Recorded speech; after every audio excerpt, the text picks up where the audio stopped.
Welcome to NISMO TV. It's 2018 and this is SuperGT. We're here for the Okayama Round 1, the opening race. I'm Sam Collins and I'm here with Rob Barff. Rob, welcome back to the NISMO bunker. It's great to be back, isn't it? Thank you very much, Sam. Yeah, great to be here.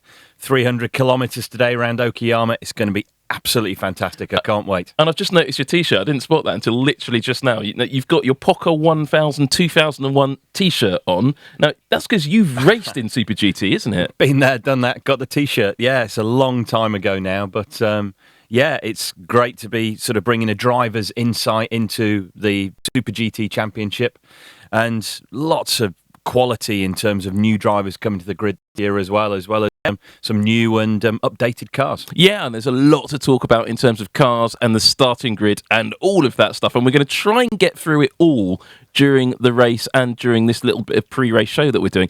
I don't think, looking at the starting grid, though, as it is, we are going to get through every little bit of information. In fact, I think it's going to be a bit of a thriller of a race, so stay tuned. But before we got going on anything to do with Okayama, our guys with the TV cameras were out in... Well, I think it was in Yokohama this took place. We went to the NISMO factory and we had a bunch of the NISMO drivers talking, and the whole entire NISMO team actually, all the mechanics all sat down together and they had a nice powwow about what they were looking forward to in 2018. We are ready to start the new season Super GT. In the pre-season we had a lot of tests in Malaysia and here in Japan. The car looks really good. The base for the start of the season is much stronger compared to 2017. In this weekend we will have the round one in Okayama. All the Nissan teams they look really motivated with many good hopes, and we will fight hard, and hopefully at the end of the season we really hope to get back the championship after 3 years. Yeah, testing has been good. We have a few changes in our team from last year. I have a new teammate, Takaboshi, who is a F3 champion and young and very quick driver. I'm very happy to work with him. And within our team, we have an engineering change and also Yokohama. So quite a few things are different from last year. I'm hoping that the team will come together to be quite strong this year. So testing a new spec GT-R this season has been going really well. Round 1 is almost here. So my recommendation to all you fans of GT-R, Impul, Calsonic, watch Super GT this year. I think it's going to be a good year for GT-R. Well, it's great to hear that from Jan. And actually, that's not all that NISMO is doing in motor racing this year. Of course, we will be talking a lot about the new, heavily revised GT3 car as well. But Formula E, I was in Geneva a few weeks ago looking at the launch of the concept, the Formula E concept car. And this is all to do with Nissan's new intelligent mobility. You're going to hear that phrase a lot through the season because Nissan's really pushing the boat out on how far you can push technology. And the Formula E project is the sort of halo of that. Super GT is another element to the whole technological drive. And we're going to talk a lot about the engine technology and the high efficiency that you're getting from the combustion engine in the Super GT cars through the race today. But there's a load of other stuff. I mean, there's the new Leaf that is on sale. The world's best-selling electric car has gone a bit further. And now I always said this to you. We were sitting over dinner last night, Rob, and I was going to say this because I know some Nissan people tuning in. Bring the Leaf NISMO to the UK, please. I'll buy one. There you go. The Nissan Leaf NISMO. If it was a concept car, I think about a Tokyo Motor Show last year, the new generation Nissan Leaf, and that's going to be fantastic to see. But there is so much more happening. There is the Blancpain Asia Series and the Blancpain Endurance Series and British GT, which wasn't on our list of things we had to mention, but the British GT Championship has 2 lovely Motul-sponsored red cars. Yeah, RJN running 2 cars there, one 2018 spec car, one 2017 spec, and Bob and Liz Neville back in the mix as always, and great to see them on the grid. And British GT, again, quality in terms of numbers of cars, both in GT3 and GT4. And just going back to the Formula E, we've got to mention what a good-looking car, a much better-looking second-generation Formula E single-seater than the first car, and that's going to be a huge draw for the crowds. It's looked a little bit like a large-scale electric car previously. It's now starting to look like a proper race car. And that car, Nissan has had that Formula E car on track already at Monte Blanco, and I think it was at another track in Spain earlier this week. My face. Are we allowed to talk about this? Yes, yeah, I think yes, we are. because it was in the Formula E press release. Oh, okay. That's all right, so then. we definitely know that they can talk about that. We won't be hearing too much more about the Formula E project in detail until the end of the Formula E season, I've been told. But there is so much great Formula E content to come on Nismo TV. So if you want to know more about Formula E, in fact, the whole Nissan Intelligent Mobility and all of this good, lovely motor racing stuff, hit like, hit subscribe. And of course, do that if you like Super GT. And there have been some changes in endurance racing across Asia. So in the Blancpain Asia series, the new specification Nissan GT-R GT3 is going to be running with the two cars running with the KCMG team, and that's got a stellar lineup, hasn't it? Look, KCMG run a fantastic team. I'm fortunate enough to know Matt Howson, who raced and won LMP2 at Le Mans, and great to have Florian Strauss driving one of those cars. Florian, a previous winner of the GT Academy show. Remember Jan Mardenborough, that's where he's come from. At the age of 19, Jan hadn't even sat in a racing car, and now, look, he lines up on the GT500 grid this morning. And Florian, driving back for Nissan in Blancpain GT Asia. And that is with Sugio Matsuda, I think, is in that car as well. Yeah, he's done a bit. Oh, yeah, he's been around a bit. We'll talk about more about him later on. But also, we have seen the first round of the Super Taikyu Championship. The Super Taikyu Championship is a Japanese endurance racing championship, like a Japanese version of VLN for anyone who's familiar with that European series that runs on the Nürburgring Nordschleife. The first round was won by the Nissan GT-R GT3. And this is the second of a number of serious wins for Nissan. The Sebring 12 Hours, their funny little event there out in Florida, and won by Nissan in DPI. Yeah, the Sebring 12 Hours, people often think of Le Mans 24 Hours as being the ultimate test for endurance, but for me, I've competed at both, and Sebring was just so hard in comparison.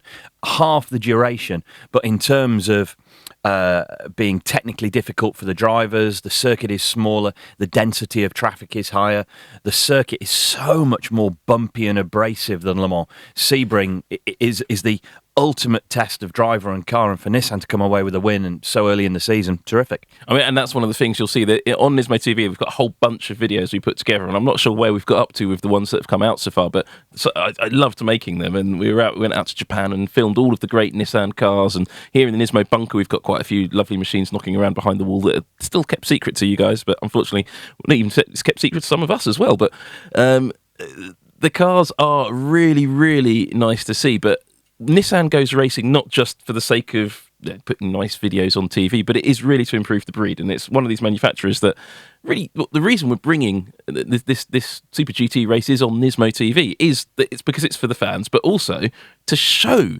this great technology on track.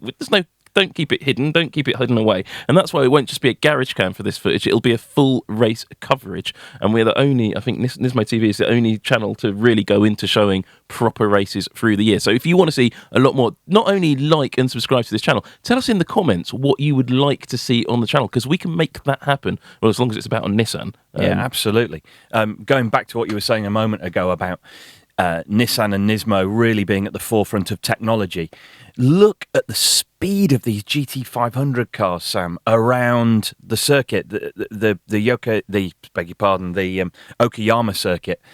They're lapping now within a couple of seconds of the Formula One cars when they raced in the Pacific Grand Prix there a few years ago. So a Formula One car from the mid-1990s is almost being outpaced now by a small capacity petrol-engined GT car. And we will talk about the two different categories in Super GT shortly, but I think we'll talk about it now, actually. If you haven't watched Super GT before, what makes it super? Well, there's two classes of car. There's GT500 and GT300.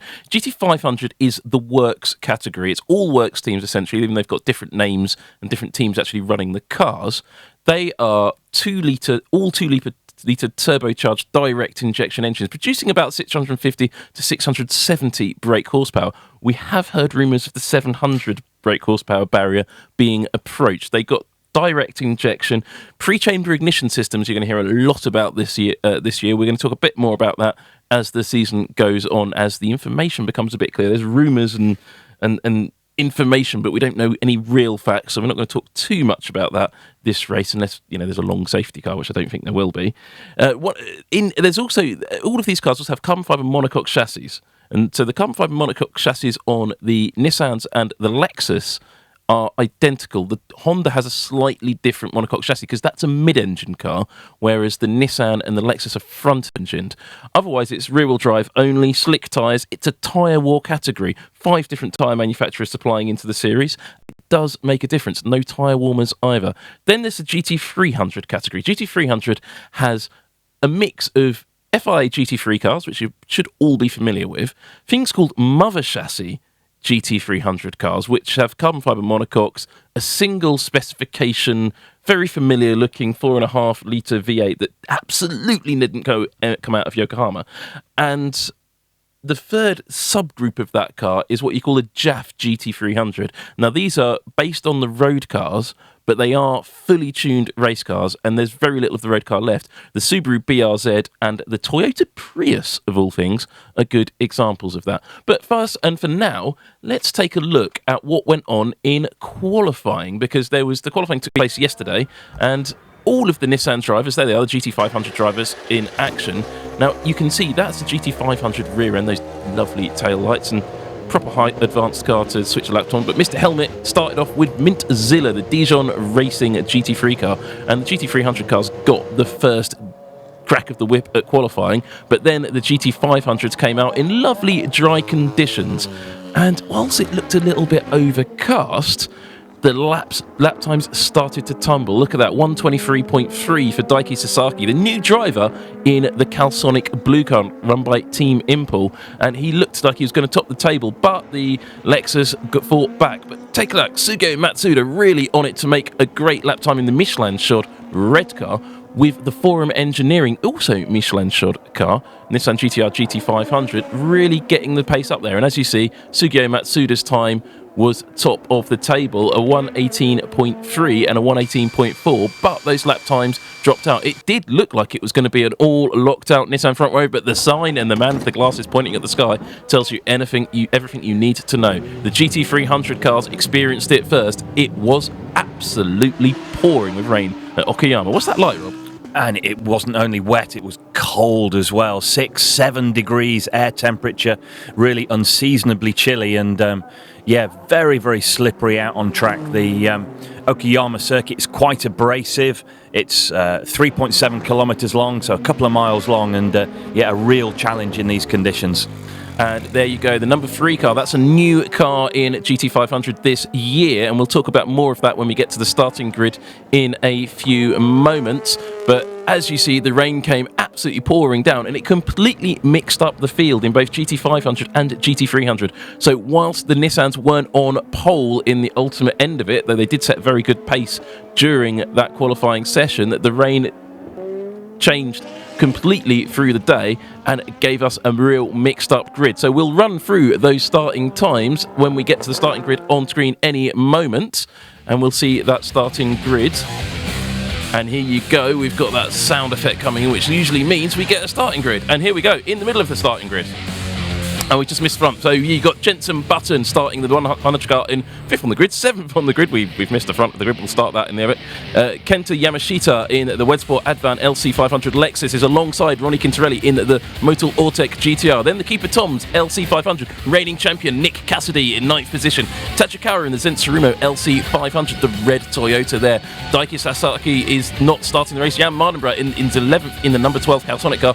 The Mugen NSX is alongside that. Bertie Baguette in 13th position in the Honda Modulo NSX, alongside Sekiguchi in the Toms LC500, and bringing up the back of the field, 2016 champions Heikki Kovalainen and Kamui Kobayashi in that car this year, starting the season, which he didn't. In GT300, the Manepa Lamborghini showing its best form for years on pole position there, alongside the not at all works Audi R8 LMS with Richard Lyons, former GT500 champion, in there. But the first of the new spec Nissan GT-R GT3 is in third position, alongside that the Leon AMG GT. The Hoppy GT86, that's a car that had a very different colour scheme last year. Hoppy we'll talk about a bit more, alongside the K-Tunes RCF Lexus GT3. Seventh position is the first of the Toyota Priuses. Koki Saga starts that car in seventh position, alongside Takagi in the only BMW on the grid. No more teddy bears here. Up garage in the 86 Mother Chassis GT86. That is now got a different maintenance coming from. The Subaru BRZ is in 10th position,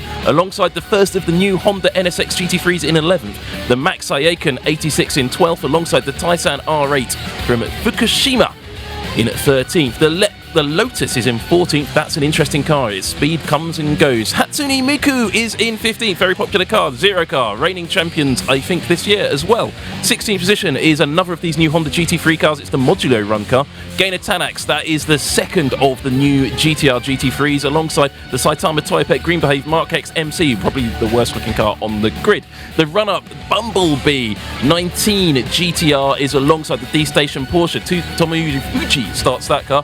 Kubo in the Golf Porsche is 21st, alongside the Legal Frontier Lamborghini. That's a new name. Sato starts that. The EXE AMG GT3 is in 23rd, alongside the Lexus RCF GT3 of Cintium. That's the oil sponsor car. The other Toyota Prius is in 25th, alongside the Bentley in 26th. Yuji Ide starts that car. Let's hope he keeps it the right way up. The R-Cused AMG GT3 is in 27th, and Arto 86, that's the Thai team, have switched to a GT3 car, and at the back of the car, the grid, it is the old specification Nissan GT-R GT3 that we like to call Mintzilla. 44 cars are registered to take part in this year's championship, Sam, and we have 15 in GT500 today, and we have 29 in GT300. There we can see dry tarmac. It's not that warm, but at least it's going to be dry for the start of the race. There was discussion of snow and sleet, and the weather forecast says it's going to be showers and breezy today. Here we are down on the starting grid, and that's the Forum Engineering team, Kondo Racing, having a conversation. That is a very famous singing man, Masahiko Kondo. We'll hear more about him and his Nissan Micra later on at Nismo TV. There is one of those new spec Nissan GT-R GT3s run by the Gainer team. Now, there's two of these Gainer run Nissan GT-R GT3s. One's on Dunlops and the other's on Yokohama's, and they is going to make a big difference. The Dunlop shod car is up the front of the field. The Yokohama one is the one that's a little bit further down. There is the Lotus Evora Mother Chassis car, carbon fibre monocoque. Behind that, the Honda NSX. There it is, though, the red car. This is the number 23 Nissan, the car that everybody wants to see up the front, apart from some certain people in blue overalls who always like to be in front. There is a big rival between the red car and the blue car, but this is all about Nissan getting the win. Look how worn out that steering wheel was there, Rob. I mean, Quintarelli really focused. He's got a job to do in that car as the team's all now getting ready for the national anthem, the traditional way to start the Super GT proceedings here, Sam. Standing alongside the Keihin NSX there was Masaki Bando, the Bernie Eccleston, if you like, or Chase Carey, we now have to say, of Super GT. And he is listening, but they are lining up for the national anthem, which we'll be hearing shortly. There's the Tom's AU team. Nakajima there, clearly not starting the car. He'll be in later on. He doesn't look like they're even thinking about doing a pit stop earlier, actually. Some very nice headphones. In fact, I've got those exact headphones, so he's copying me there. Doesn't look too inclement for now. No, obviously, it's not going to rain, chilly. is it? Everywhere you look on the grid, everybody's wearing their winter jackets still, but no, the forecast, as you say, was for drizzle and showers, but no, beautiful, fluffy Simpsons clouds in the sky as we hear the national anthem. Or not.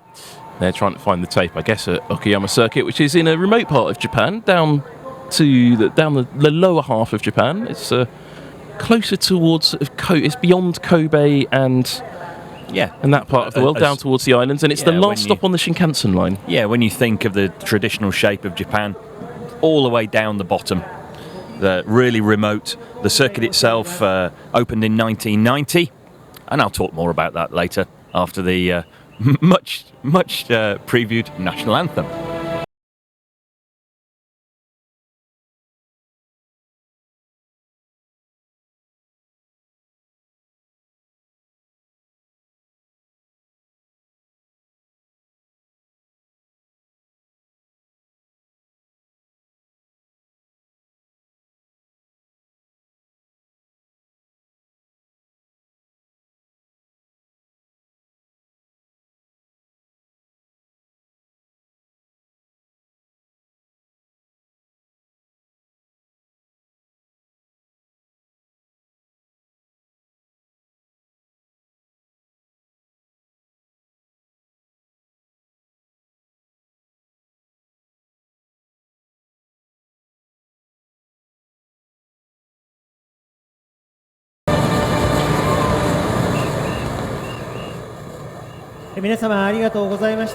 Well, as the cherry blossom can be seen, the fans sit down and the flags are lowered.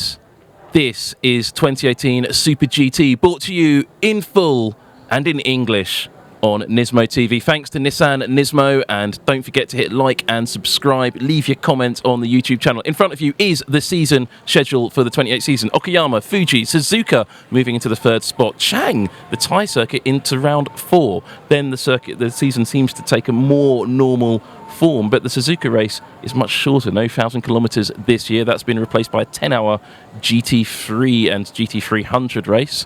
More on that later on the season as the entry list begins to take shape. I've seen 30 plus cars on that entry list, and I think it's going to grow. Huge. It's going to be huge, and the race duration varies from the shorter races, 250 kilometers and 300 kilometers, which is what we have today, through to the longer 500-mile races. So a sprint event for today. We're expecting just a single driver change in the middle, and the crowd clearly wrapped up there, Sam, against the cold. It is very, very chilly today as the cars are just about to make their way off the grid for their first of 2 formation laps behind the local police force. And that's going to have a big effect on tyre temperatures. No tyre warmers, of course, in Super GT, and it's going to be interesting to see which compounds they go for. Now, how long the tyres last, there's probably only going to be 1 pit stop in this race for fuel and tyres and driver change, and it's going to be interesting to see who can make those tyres last. And it could have a massive effect at the end of the race. And will the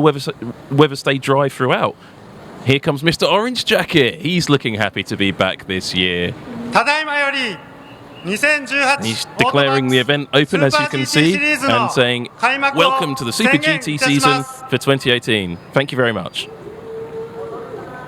There you go. Little smile on his face. That was a good opening from Mr. Orange Jacket. We'll see him through the year. Orange Jacket, of course, is from Autobacks, which is Super Autobacks, I think it is this year. And it's like a Mega Halfords or a Mega Napa if you're from the States. It's a big automotive sales channel. And I've noticed that you actually have Autobacks in France.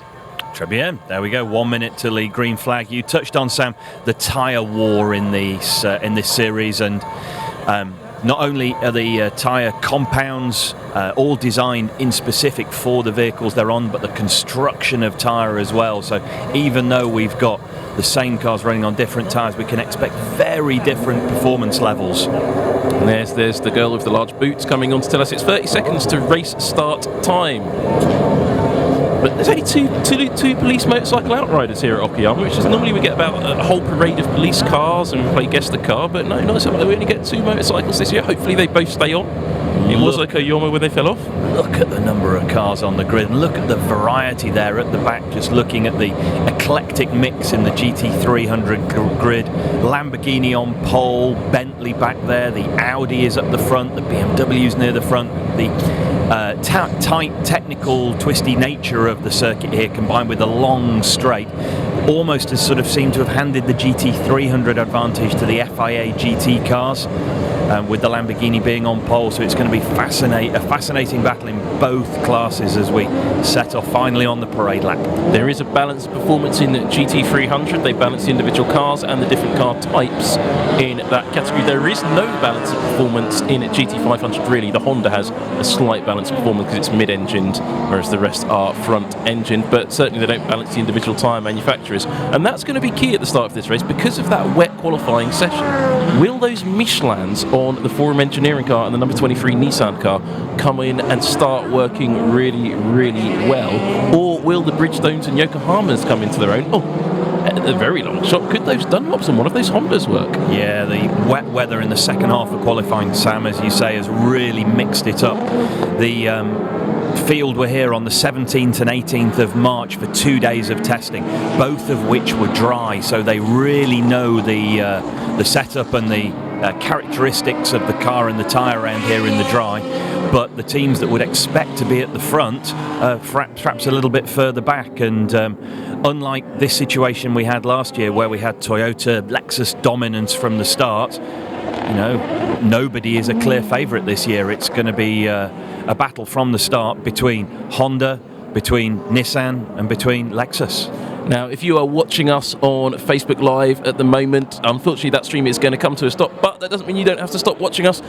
Type in NISMO.TV into your web browser or mobile phone or whatever smoke signal you tend to choose, and you will be able to watch the race and all of this in full with, I think, both studio cam and the full race coverage. Well, you definitely get the full race coverage. I look at our producer and we're getting the race coverage, definitely. Very confident. And if you really want to look at us, you might be able to. So absolutely type in NISMO.TV into your browser and that will have you up on YouTube, and you'll be able to watch this race in full, uninterrupted, and in English. Now, as you see, the policemen are going to disappear, and that little Honda NSX road car takes up the lead in front of that number 17 Cayenne NSX GT, which is the GT500 car. And there you can see a really good illustration of what is the difference between a NSX road car and a GT500. But look just behind those two NSXs on the front row, and you'll see a Nissan GT-R, a Lexus, another NSX, but then you'll see a gaggle of GT-Rs, and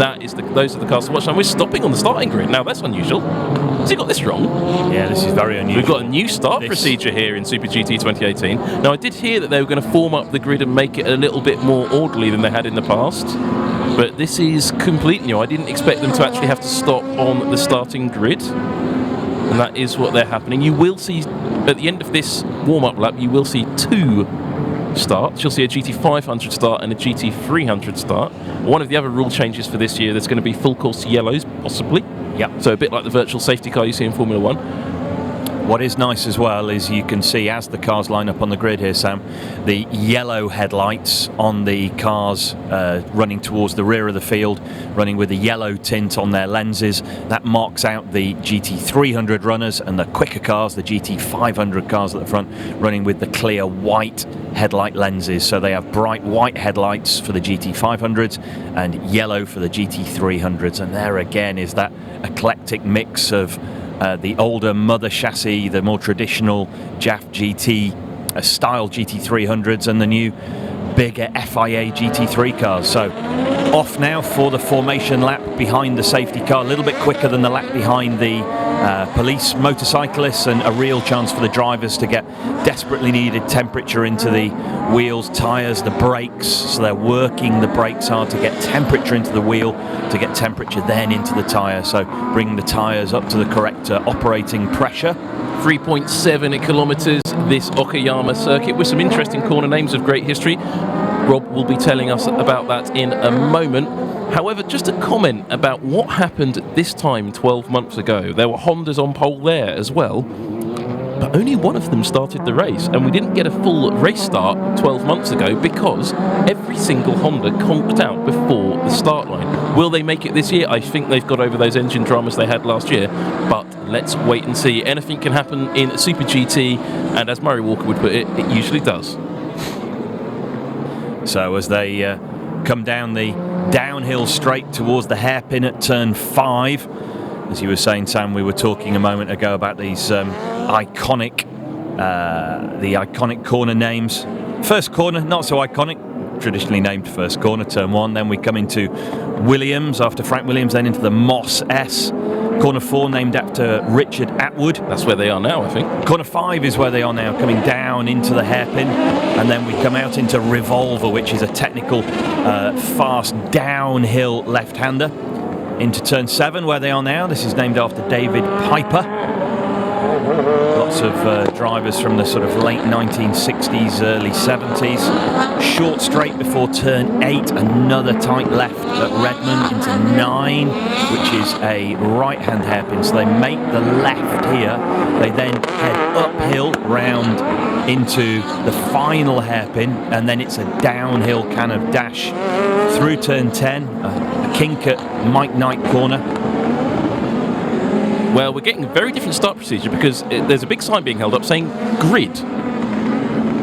Now, I think that means the drivers need to form up in a 2x2 formation, which they're not really doing in GT500s. They need to back up the field, and that's not really happening because we're going to be racing in a minute. If you are watching on YouTube and you're seeing us and you want to see the racing action, there's a little button at the bottom of the screen, but the red lights are on, and we are about to go racing on Nismo TV for the first time in 2018. This is Super GT, and the lights go green, and already the Raybrick NSX driven by Jensen Button gets a good run. Big puffs of smoke out the back of one of the Lexus cars there, but into second position goes the Forum Engineering, and into third goes number 23, the red car, Nissan GT-Rs, and up almost into the lead round the outside there. That's the number 23. Absolutely brilliant move from Quintarelli round the outside. Oh, awesome. As we look into the split screen now, the GT300s make their start. Remember, Marco Mappelli started on pole in the Lamborghini on the left-hand side there, and going back to the battle for the GT500s. I don't know where to look, Sam. You watch the GT500s, I'm watching the GT300s, but that is the number 23 car,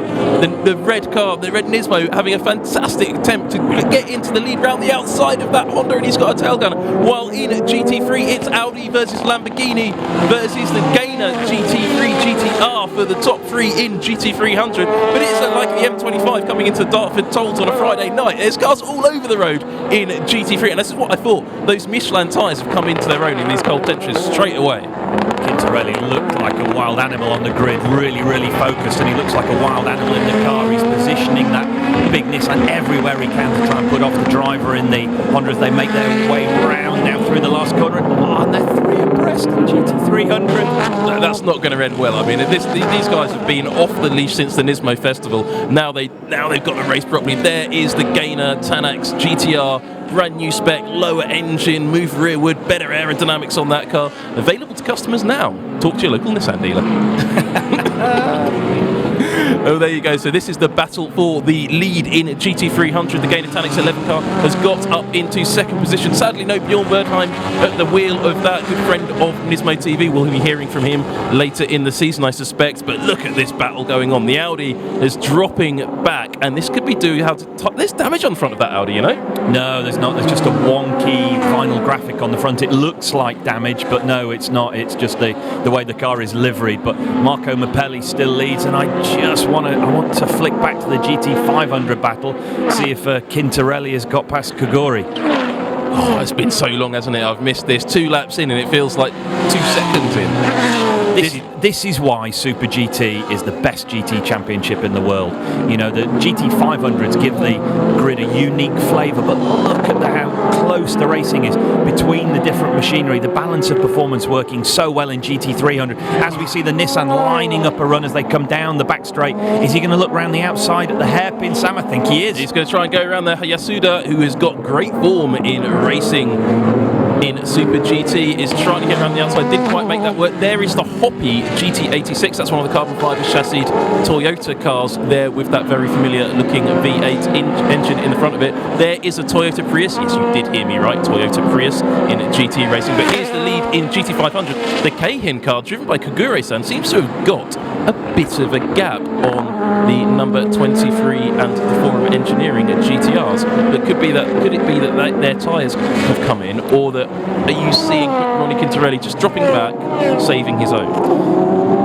Looking at how the Honda is now handling, he's moving that car around with a good deal more confidence than he was, and perhaps the mid-engine configuration of the Honda, it's just a little bit more gentle on its front tyres. Remember, the Nissan has the engine in the front, more weight over the front axle. That will have brought the front tyres up to temperature, but now the Honda's fully up to speed. Perhaps the slightly more nimble nature of that mid-engined car is helping the race leader. As there we're looking at Jensen Button enjoying his first start in Super GT in the 2018 championship. One-off race last year, but now doing the whole season, which is a great endorsement of the championship, and to have Jensen along, well, it's brought us a few more fans, so welcome to those guys too. Well, it was interesting because Jensen Button did watch Super GT on Nismo TV and decided he liked the look of it and is committed to that for the full season. So Nismo TV bringing more fans into the sport and getting them up close. Unfortunately, his car's got the wrong letter on the front of it. 2009 World Champion, though, not looking in World Championship form at the moment. Lexus, though, surprisingly surprisingly off the pace at the moment. This time last year, we were looking at almost a Lexus whitewash and nowhere to be seen. In fact, there is the championship leader in the championship winner of last year's series. Well, the cameras does seem to be focusing on this Raybrick car rather a lot. That's just because it's got a celebrity driver in it, not because it is up the front of the field. There is Jan Mardenborough, a few stops behind Button, another one of the British drivers in the series. There's quite a few British drivers knocking around in Super GT this season, and it almost looked like the car was slowing there, but I don't think it was. It was just the camera angle. Yeah, it's the camera angle coming out of Revolver Corner, and seeing Jenson Button in the same shot as Jan Mardenborough makes me smile. You kind of think back to where Jan has come from as we take a look at the start, and it was the championship winner from last year that had that little puff of smoke, Sam, as they came into turn one. And there was contact there, or very near contact, between Jenson Button and I'm not quite sure which driver started, the number 3 Nissan GT-R GT500. As I look down, Motoyama-san. Yeah, Satoshi Motoyama. Just for everyone. Now that number 3, the white GT-R GT500, which I think we're going to have to call the white car unless someone on the chat comes up with a better name for it than that. White car's good, works for me. It's run by BMAX Engineering, who raced in GT300 for many years. Jan Mardenborough was driving for them, and they've decided to make the step up to GT500, and they are looking particularly strong, and quite a few of the other teams are worried about them. But there we see the top 3 in GT300. The Manipa Lamborghini managing to cling onto that lead. I don't think it would keep it, followed by the Gainer Tanax GT-R and the Hoppy GT86. Hoppy is a non-alcoholic beery sort of drink, but regularly drunk with sochu. He's looking quite handy as the Hoppy car, and the Gainer Tanax GT-R leaves a big hole in the air if he can enjoy the tow as they come down the front straight into the first corner. Look at that in the background. That was the Leon Mercedes AMG GT, really on the verge of pushing one of the Toyota Priuses. I think that's the 31 car driven by Koki Saga, right up against the pit wall. Now, what's going on here is Yasuda is being slowed down by Subossi in the Hoppy 86. Now, Hoppy 86 uses its tyres more evenly and it actually has a longer tyre life than the GT3 cars, because that is one of the carbon fibre monocoque cars, and really squeezed there on the exit of the corner by Yasuda. And that is a very close. It does look like that Audi Pine has got broken bodywork because of that wonky sticker. It does. The Hoppy car really seeming to suit the technical nature of the circuit here. The road surface is quite abrasive, and as you can see, looking at the radius of these curves, there's not a huge amount of really fast sweeping corners. We've got a couple of really long straights at Okayama, but the corners are quite slow, technical, slow and medium speed corners. And the Lamborghini and the Nissan at the front still tightly packed together, keeping the what's that, 8 or 9 cars together at the head of the GT300 field. Now there's often a lot of discussion about the pace of the GT500 cars. Just how fast are they? Well, I've been in one. The answer is, and you can see that video elsewhere on Nismo TV, so save that one for later today before some Formula 1 happens. And the answer is very fast. We were hoping last year to get a real comparison between a GT500 and a 2017 and the new spec FIA WEC LMP2 car, because we think the GT500s are actually slightly faster than those cars. They've certainly got more power, but unfortunately the weather at Fuji Speedway meant that we didn't get a realistic comparison. Hopefully we'll get that this year, but to put it into context, the last time we had a proper comparison between the two cars, the GT500 cars were slightly quicker than an Audi R18 LMP1 around Fuji Speedway. To give you an idea, around this particular track, which is tight and technical and twisty, this circuit hosted the Pacific Grand Prix in 1994 and 95, and Michael Schumacher holds the lap record at a 1:14. In the dry round here, the GT500 cars are now doing 1:18, so they're within 4 seconds of Michael Schumacher in a Formula 1 car the last time the F1 cars came here. Sure, Formula 1 has moved on a little bit since then, but to be on a tight technical circuit within 4 seconds of a 700 horsepower single-seater gives you an idea of just the capability of those cars. And remember, as you said earlier, Sam, just a small capacity petrol engine. And of course, if you want to put that into context, that would have qualified these GT500 cars 19th on the grid for the 1995 Pacific Grand Prix, just ahead of Gianni Morbidelli in the footwork. Brilliant, absolutely. Don't you just love it? And that was a very quick bit of Wikipedia there, so I'm sure RJ O'Connell from Super GT World will be correcting me there. Just a question coming in. Is this the race debut for the 2018 specification Nissan GT-R GT3? Where there was a test race at the Nürburgring last year. Did they race at Zolder yesterday? And I'm just trying to work out if there was the race in the sprint, and I'm not sure which spec car that was. Yeah. And I'm not sure which spec the Super Tight Q car is, so I'm hoping RJ O'Connell from SuperGT World will be able to update us on which specification Nissan GT-R GT3 was racing in that. But what we're seeing now is the GT500 cars finding the tail of the GT300 traffic. Now this is normally where the field starts the concertina and the action really does get to beginning, but the Keihin NSX really is beginning to build a gap, 2.3 seconds over the number 23 Motul GT-R. You can see it in the background there, passing the car we like to call Bumblebee. That is the yellow and black stripes GT-R GT3, and there is the field passing through the GT500 field, passing through the GT300 field, right down to 10th position. They went past quite quickly there. It's so easy to miss cars. I just caught the Gulf liveried Porsche there. First time we've seen that car today. We only saw the Bentley once as that came onto the back of the grid. The Audi keeps flashing through. We haven't spoken about the Lexus RCFs. So much variety here as the Gainer Tanax car. I think he's a little bit closer now to the Lamborghini. I think so. Now, Alricate has just said to us on the chat, we are reading the chat, by the way, as the race goes on, so we love your comments coming in. We love to get you involved in this coverage, and, you know, don't forget the likes and subscribes, even if you're watching this after the live stream, because these races are actually are available on demand. You can watch, I think now, 2.5 years worth of Super GT in full on this channel if you've got a really nothing else to do on a Monday, but I'd say absolutely do it because there's some fantastic racing, and he's trying to go round the outside there. Yasuda really wants this Lamborghini, but the number 25 Hoppy sponsored GT86 really wants the back of Yasuda as well. There we go, 3 for the lead as they come down the back straight, heading down round the little left-hand kink, coming down to turn 5, and the Nissan's positioned beautifully on the inside. If he holds the line here, is the Hoppy GT86 going to follow him through? No, so Nissan takes the lead ahead of the Lamborghini with the Hoppy smaller car tucking in behind. That's a pretty cool cap, isn't it? Urban. Yeah, very urban. Well, not so urban is the Lamborghini. He's going to lose out to that Hoppy, but the GT500 leader is right on the tail of this lead battle in GT300, and they're not paying attention to what's behind them. This is going to play into Quintarelli's hands. Even though he's got a few GT300 cars immediately in and around him, this will have certainly held up Kogori-san. The Hoppy car saw him coming, but the Lamborghini, the Manipa Lamborghini, didn't see the Keihin NSX right behind him. Now he's going to blast by them on the straight. Now somebody's asking on the chat, what sort of racing is this? Is this GT3? No. There are GT3 cars in this race, but have a look at that Keihin NSX and look at the way it dispatches that Nissan GT-R GT500. It's just, well, I got confused there because I saw the red car working its way up the field, and the gap has come down, Rob. Takagi in the bright orange BMW just tucked in behind Quintarelli as he made a move on a Lexus. So there's GT300s passing each other as the GT500s come through the field. This is just bonkers as they make their way out of Atwood Corner, turn 4, up onto the back straight. The longer straights give the GT500 cars a chance to stretch their legs and cut past the GT300s, but just look how closely they're battling.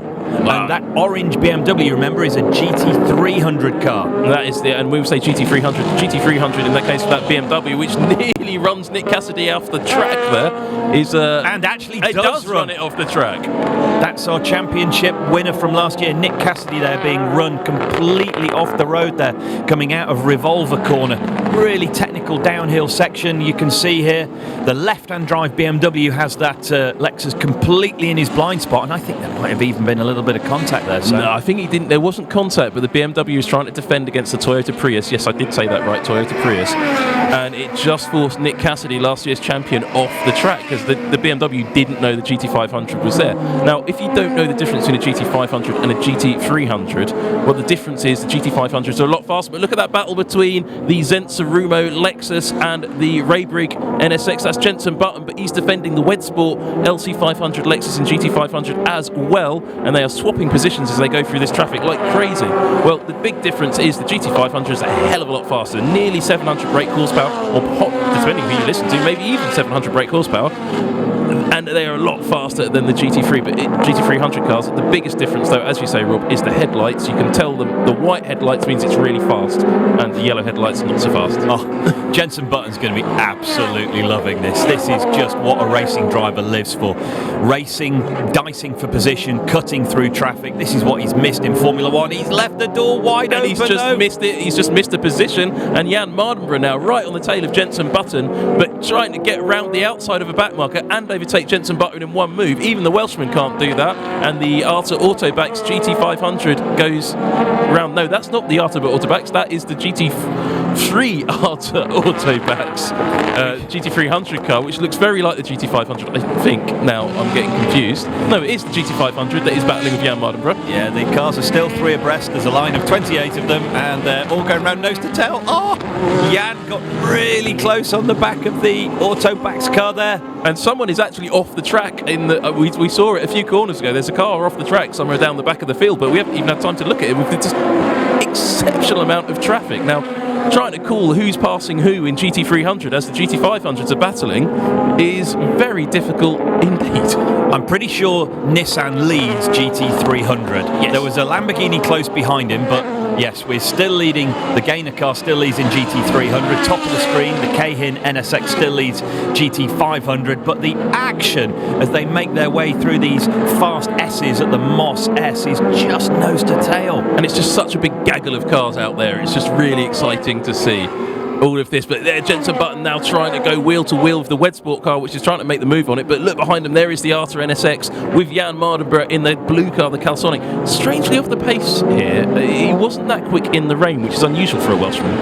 I thought that Jan would have had stronger pace here. I thought he would have qualified a little bit further up, but he's looking very, very racy. And another car further down than we've seen them in the past has been the Heikki Kovalainen, Kamui Kobayashi, Denso Lexus. Jan Mardenborough now getting a run on the Arta NSX. The reason for that is they're being slowed down by the GT300 leading pack, and there's contact there between the Audi with the wonky sticker and Jenson Button in the NSX there, and the Audi with the wonky sticker is going to get very wonky if he doesn't pay attention to his mirrors. So here we go, the last three, and Mardenborough descending against, I think that's Heikki Kovalainen. Yeah, Kovalainen started that car. Jan defends into turn one, and coming up behind the Hoppy car. He's really good in his mirrors. He's just positioning his car carefully and letting the GT500 cars pick him off one by one. 13 laps completed, or this is lap 13, and no time to breathe as the 2016 champions are right down the back of the field there in GT500, but working their way back through. But Jan Mardenborough not giving up on anything here, working his way through on the Calsonic, in the Calsonic GT-R GT500. But the Michelin tyres in the front two GT-Rs do seem to be working a little bit better at the moment. They do. So that was the leader of the GT300s that the GT500 leader has just got past, and for the first time in a long time we can see the gap between Kaguri and Quintarelli, and with the third position Forum Engineering Oliveira car there on the front straight, P1, P2, P3. God, well, now we've got time to breathe as the GT500s escape that traffic for a moment. For another 5 laps, yeah, then they'll be back into doing all that again. Yeah, and you get this in Super GT, the ebb and flow of the race. There we get a chance to really have a look at the Craft Sports sponsored, Motul sponsored as well, Nissan GT-R GT500, the white car, needs a new name there. And here you get the top 12, 13 cars, 14, there's the GT500 running order. The field is spread by 32 seconds. The Motul NSX, we haven't really seen much, is having a very bad race actually. Yeah, not great. Another car not having a great race is the 88 Lamborghini, our erstwhile GT300 leader. You can see he's now the driver of a train, with a train of cars behind him waiting to come past. And the first carriage in that train is the number 31 Toyota Prius, powered by an LMP1 engine. And yes, it is a hybrid. You say you'd like a Nismo Leaf. I fancy an LMP1 engined road car. That sounds like a good laugh as well. Yeah, loses another place on the back straight. Well, here you go, nearly 4 wide, because that BMW, everyone wants to put that BMW on the dirt today, doesn't it? They need to paint it a brighter colour so people can see it, Sam. I'm just trying to see who started that BMW, because it's not quite bright enough that, if you see that Arta BMW in the Takagi's son started it, and then Sean Walkinshaw will be bringing it to the flag. When do you think we're going to start to see early stoppers, early driver changes, refueling stops? Really, lap 38 through to about 44 is really the pit window. But there are cars who break that pit window, such as the Lotus Evora, who could go very, very long in GT300 and really change the strategy and change the mix of the race, because you can sometimes see that car going very deep into the race. But always it's the second driver which is the slower in the Evora. I always wonder why they don't put the slower driver in first and then go long in the second half of the race. Having just watched the quality of driving from both the GT500 and the GT300 drivers as they were dicing their way through the traffic there, that's probably why the traffic tends to be a little bit more spaced out for the second driver. But I was just thinking about the pit stop windows, the possibilities. You can get a sense around the Okayama circuit here of just how much time the GT500 guys are losing when they come around to lap this gaggle of GT300 cars, and that's happening once every 7 or 8 laps currently. Now that Manipa Lamborghini is really starting to struggle for pace now, down to 5th from the lead. It's on the same tyres as the BMW behind it. Now look how much the BMW can move around. Now is the BMW moving to get heat, or is he moving to get past? No, I think he's just moving to show the driver of the Lamborghini that he's there. He's keen to get by. Rear visibility in the Lamborghini is traditionally really poor because of the high rear haunches, and yeah, he's manoeuvring that bright orange BMW just to let the driver know, hey, I'm keen, I want to get by. Expect me coming by and pushing hard very shortly, and I think we're going to see him make a move down into the last corner or at the end of the front straight into turn 1. Well, Chain Invicta has told me on Twitter it's the debut of the 2018 spec GT-R GT3 in Japan. What are we seeing a replay of here? Some Lexus on Lexus violence? Lexus on Lexus into turn 1. And Cassidy goes around the outside. Very neatly. Almost like it was planned. Up to 4th position there, Nick Cassidy from New Zealand. He of the difficult champagne opening. They did actually practice after the. If you don't know what we're talking about, after this race, go and watch Super GT on NISMO TV from last season, which you can watch in full on demand. And all I'll say is Nick Cassidy had to go away and practice champagne opening. But here's a battle for the lead in GT300. The Hoppy 86 is now alongside the Gainer Tanax GT-R. And hasn't quite got it, and his headlights aren't working. Yeah, we're going to see who's got the highest top speed, and as we thought, the bigger Nissan GT-R has the better top speed, but it is looking a little more cumbersome through the corners, and the Audi R8 lurking in the background there. He's turned his tyres back on. He dropped back a little bit at the start, but Richard Lyons looking very racy in that car. We're getting back into the traffic now. This Nissan number 23 is right on the tail of the Keihin NSX. That's for the lead, isn't it? It is. Brilliant. Okay, so Quintarelli, while we've been focusing on the GT300s, has now chipped away and brought down what was almost a 3-second gap to 2 car lengths. Yeah, and I'm not sure if that came in traffic or if that was just a little bit of a gentle evolution, but I do suspect it was a gentle evolution because Quintarelli is one of these very smart thinking drivers, and as you described it, he has won everything. Yeah, I was just sort of doing a little bit of pre-season preparation, and you sort of think Ronnie Quintarelli is a name that you know he's done very well in Super GT. He's won this and he's won that, and then you sort of look a little bit further back, and yeah, Ronnie Quintarelli won the Japanese F3 Championship in 2004. He was a Formula 1 test driver in 2006. You're like, oh, blimey, okay, and he's not even 40 yet. Battling door to door again in GT300s. They make their way down the back straight. The Hoppy car right in the mix with the Prius. So that is an LMP2 engine. Oh no, it's not an LMP2 engine against the LMP1 engine. The LMP1 engine, of course, in the Prius with the Audi there. Look at that. That is the top 4 in GT300, just swapping position. The Audi now up to 2nd. And again, the driver of the Audi, a previous Super GT 500 championship winner. And here is the battle for 1st, 2nd and 3rd in GT300 GT500, and those Michelin tyres now coming into their own. If Kagure holds off running Quintarelli for much longer, as we've got battles in both classes, that's why we've gone to the split screen. This is unusual in Super GT that we have both lead battles going on at the same time.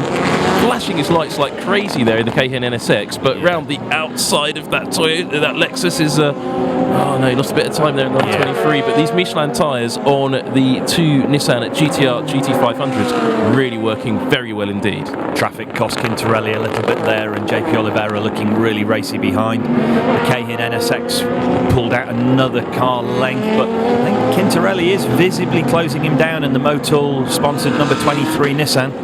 Now I wonder if that was an example, if this strategy is an example of Nissan's intelligent mobility, or whether it's just very smart driving from an Italian. I think it's the Michelin tyres on those two GT-R GT500s, because the Michelins are exclusive to Nissan in the GT500. I'm absolutely loving this. I don't know which screen to look at. It's just hit like and hit subscribe if you're as excited as Sam and I. Well, the producer seems to think that GT300 is what we should be talking about, and it is Nissan versus Audi. Wonky sticker Audi in second position. That's going to stick for the year, I think. And you've got the hoppy GT86 followed by the Toyota Prius, and there in the background is the BMW beginning to close in, and as is the Subaru BRZ is now on the hunt. Now the Subaru BRZ is very good on its Dunlop tyres. Lamborghini back to 7th in class, so our leader who was there is Lion speaking of our leader. A change of lead in GT300s. They come down into turn 11. Richard Lyons moves up past the Nissan in the Audi to take the lead, and I think he's going to lose second position now. Richard Lyons, of course, has some form in Super GT. He's done a bit, and I think in a Nissan. He has a very, very experienced driver, old sparring partner of Jenson Buttons from bygone days of single-seater racing, and Richard, one of a crop of professional racing drivers now based in Japan, doing really well out of the Super GT domestic GT series. Now it's really interesting to see that the fact that the number 11 Gaynor Tanak's car is beginning quite clearly to lose pace to the rest of the cars around it, and you saw the way the rear end of the car moved there. His tyres are going, aren't they? Yeah, particularly the rears. He's struggling coming out of corners, so if you just watch as they come out of the next downhill hairpin, he's going to have to try and work the car to keep the car right to avoid losing too much time before coming down into Revolver corner. Now that 25 car, the Hoppy 86, is said by various drivers to have very, very good chassis balance, which means it doesn't... Well, there's a huge accident. It is Bumblebee has hit the wall. The run-up GT3 GT-R, that's the old specification, has had a really hard front end hit into the wall. Not quite sure how that happened. Let's see. The NSX. Oh, that's a terrible... Is that the car guy NSX number 34? Just goes straight into the back of the GT-R GT3 GT300, hard into the wall. Yeah, hard. And that was just, he just outbraked himself, didn't he? The NSX very pushed him in. So hard into the wall at the hairpin. And looking at the amount of debris, I think we're going to be looking at perhaps a full course yellow. So the Honda continues without his bonnet. He's coming round just ahead of the D station Porsche there. He's got to get a driving moral hazard penalty for that. Yeah, completely. That was. I looked at it and thought, oh yeah, he just got torpedoed. No, you don't have driving standards penalties in Super GT. You have moral hazard penalties, and there nearly another moral hazard penalty for the very battered NSX there. You didn't see the number 34 GT-R coming. There you go, top 3 in GT500. We haven't gone full course yellow or safety car as yet, which is a surprise. And that wasn't the car guy NSX, of course. I think that was the Motul sponsored. Team name escapes me just for a moment because we're learning this first race of this season. We're still learning names. Look at the throw. That's a Nissan Skyline, I think. First response operation throw car, as you see it. And if you think I made a mistake at the Nissan Skyline isn't an SUV, yes it is. It is now. No, it definitely is. I will put a picture on Twitter.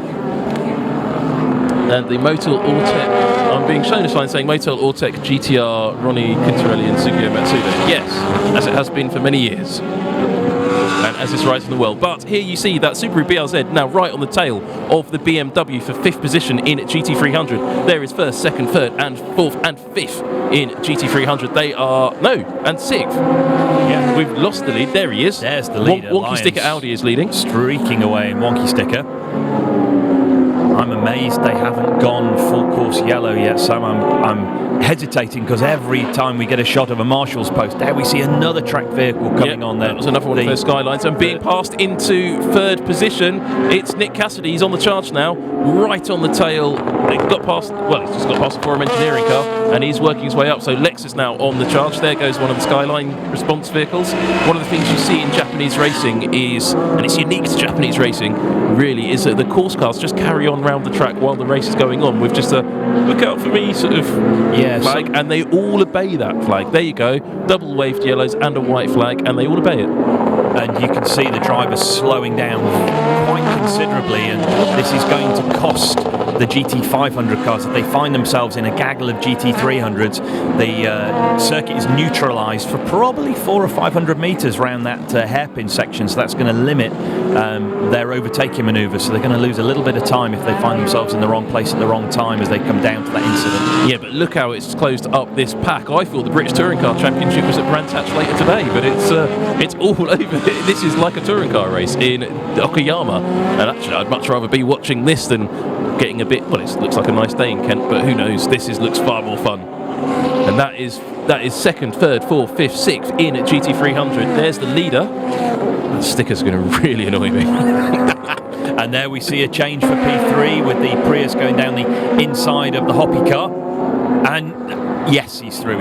Yeah, there it is, the LMP1 engine Prius. Now that Subaru BRZ, which we're going to be talking about very soon, we're talking about a lot of people talking about the 3.4 litre V8 LMP1 engine in the back of the Prius, not the front. A little bit controversial in Japan for that reason. You've also got the Subaru BRZ with the old WRC engine, but round the outside of Ronnie Quintarelli, Nick Cassidy, last year's champion, trying to get a run for 2nd position, and I think he might make that one stick, but the Keihin NSX is being held up by the Leon GT300. There's contact. And this is where they're coming down to where the race is neutralised. Look to your right there, Sam. You can see the marshals waving the yellow flags furiously. That's not done yet, though, is it? That's absolutely not done. That Leon car was very well placed for the number 23 Nissan GT-R. And if you want to know Cassidy looking very aggressive there in the number 1 livery, yeah, the Lexus. The Red Bull Lexus just seemed to start working there in the last few laps. Oh, the Leon car didn't see them coming. He should have done. He had quite a lot of notice on that one. And Forum Engineering now coming back into the mix, and I think Nick Cassidy needs to start losing his mirror. There's a big lunge there down there. No, it's pit stop. A pit stop. So on lap 23, we have our first pit visitor now. Super early. This is, very, very early. My GCSE mathematics is telling me there is still a long way to go in this race, and he's going to have to make not only his tank of fuel last time, but a set of tyres as well. That's very confident on those Michelins. But as we get to that point where the GT500 leaders are amongst the GT300 leaders, this is where it gets a little bit lively as the BRZ is just passed by the number 23. That could work really well, Sam, because he's now not losing time. Look at the amount of time Quintarelli's losing as he cuts through P4, 3, 2 and 1 and the GT300 field. But there's 59 laps to go there, Rob. It's just too far. That's an awful lot of tyre life to survive. Yeah, it's huge. I wonder if they're thinking that a safety car might come out or have a full course yellow at some point. It's not going to happen now. I mean, it would have happened already. Nick Cassidy there, Jan Mardenborough's flatmate.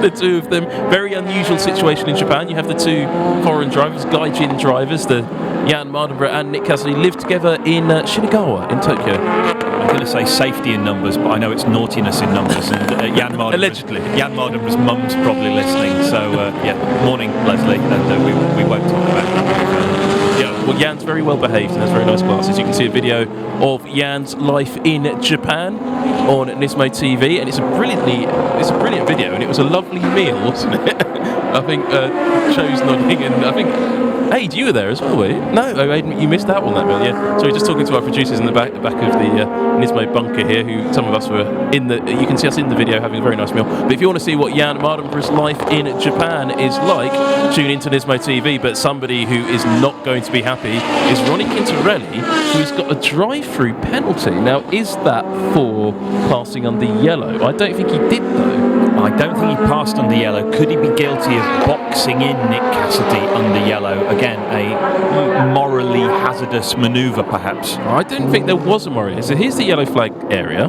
double wave yellows. He was battling with the Red Bull Toyota, you can see behind him. And the Red Bull Toyota didn't have an overlap, I don't think. No, And I think that's a very harsh penalty. And you saw Suzuki-san from Nismo's expression there on the pit wall, and I think he agrees with me. Unless we have some sort of replay of Quintarelli actively passing under a yellow flag, and perhaps race control have got access to onboards that we don't here. I didn't see anything to warrant a drive-through penalty as we see Quintarelli dive right for pit in. He'll be furious. Yeah, so that's interesting. So that's the two Michelin-shod Nissan GT-Rs, both having gone into the pit lane. Don't forget the Forum Engineering car is out there somewhere working its way up on... Well, we didn't see the pit stop, but I'm guessing 4 tyres and new driver and fuel, but we haven't seen that. They didn't show us the pit stop for some reason, which is unusual, actually. Yeah, the first pit visitor is normally covered by the film crew in the pit lane, as we see. Talking of pit lane, Quintarelli coming. How much time he's lost. Look, there goes Jan Mardenborough wheel to wheel with Heikki Kovalainen and losing position there. Yeah, he's now gone from P2 to last. No, there's the Forum Engineering car. Oh, beg your pardon. So no, he's almost last. And the AU Tom's Lexus GT500. No James Rossiter in that car this year. He has disappeared off to Super Formula and is doing some other racing through the season. Super Formula cars, of course, have the same 2-litre turbo engines as they do in Super GT. It is an engine development formula, so they are allowed to introduce a number of different specs of engine through the year. The new Nissan GT-R GT500 spec has a system of pre-chamber ignition to give you huge efficiency, and a number of cars have gone down this route this season, and that just means they get a load more power and torque. The little tag there showed JP Oliveira as still being on board the Forum Engineering car. That is interesting. So they're going for, that would suggest they're going for a 2-stop strategy. Or they had a puncture.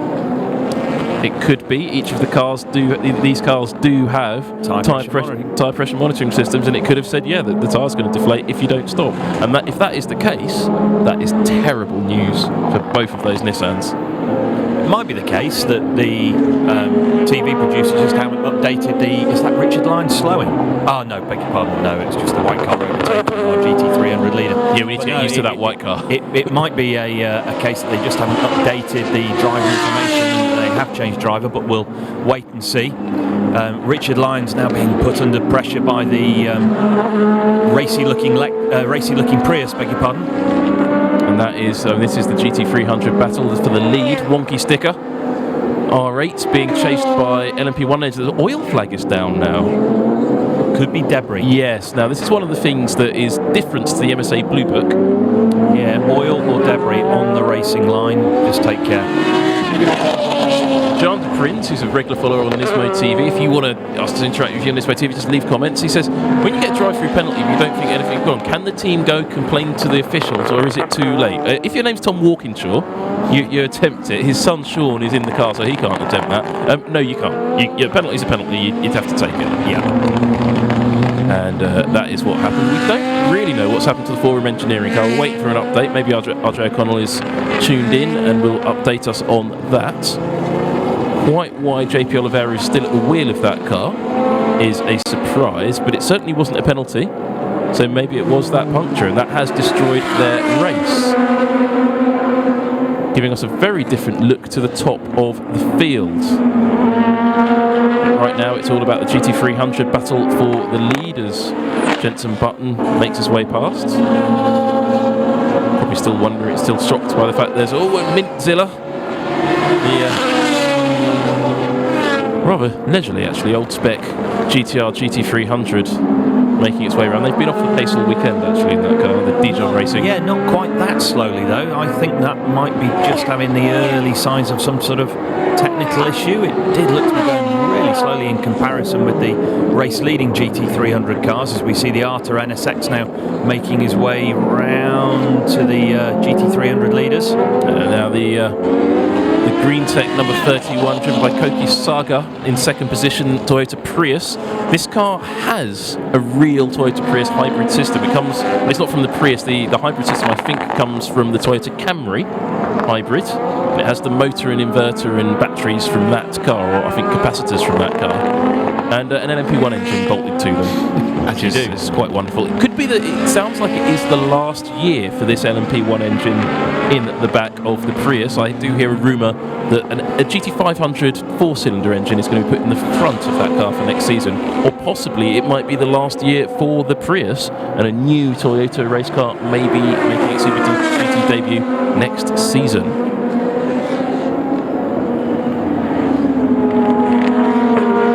And the number 23 got a penalty for a jump start. That's a bit harsh. On lap 28? Yeah. Obviously, the race stewards have spent a long time reviewing the footage then, Sam, to come up with a penalty so long after the race start. That's really unlucky for Ronnie Quintarelli. There must have been a mighty argument about that as the... Yeah, there must have been for them to take over 20 minutes to make the decision. Normally for a jump start it's fairly clear cut, it pops up on the timing screen, bosh, in you come, drive through penalty within 2 or 3 laps, and I think that's extremely harsh to say it was a jump start, considering he was in 4th or 5th on the grid. Correct. Quite difficult when it's a rolling start to jump start. Let's have a look. What are we seeing here? It's a battle for the lead in GT300. It's this was where the lead changed. Yeah, we saw that. That was quite a long time ago. As was the jump start. Yeah, I think the perhaps might have had a tea break to watch that again. It's a different angle to what we saw before, but yeah, very neat, good move. And there is Richard Lyons in the 21 Audi R8 with a wonky sticker being harassed by Koki Saga in a Toyota Prius. I think we're just getting to the point now. I had lap kind of 32-33 in my head for scheduled single stopping pit stop window pit visitors coming in, so we're getting to the point now where we could be flicking our interest down to the pit lane to watch the first of the cars coming in to take not only fuel and tyres but also to make their driver change. The Prius did not see the Epson NSX coming up behind it, and the Epson NSX, of course, got the number 23 Ronnie Quintarelli on a mission behind that, and he's not happy where he is. And there's the Forum Engineering car, JP Oliveira, behind that, who has made a stop, but we don't know entirely what for. Ronnie Quintarelli stopped for a drive-through penalty, but it's interesting because JP Oliveira can't have stopped for very long. No. 3 abreast as they come round the hairpin, coming down to revolve the corner. Richard Lyons right in the mix there with the GT500 cars. He had a little look down the inside of JP Oliveira there for a moment. We're about to get a first look at the Mugen-backed NSX GT500. There it is, the motor sticker just behind the Prius. First time we've seen that car today they've been having an absolute shocking weekend, actually. Really off the pace here at Okayama for some reason. There are... you can see it moving around there. I don't know if that's driver error or just tyres completely shot. We're still about 6, 7 laps from an ideal pit stop window.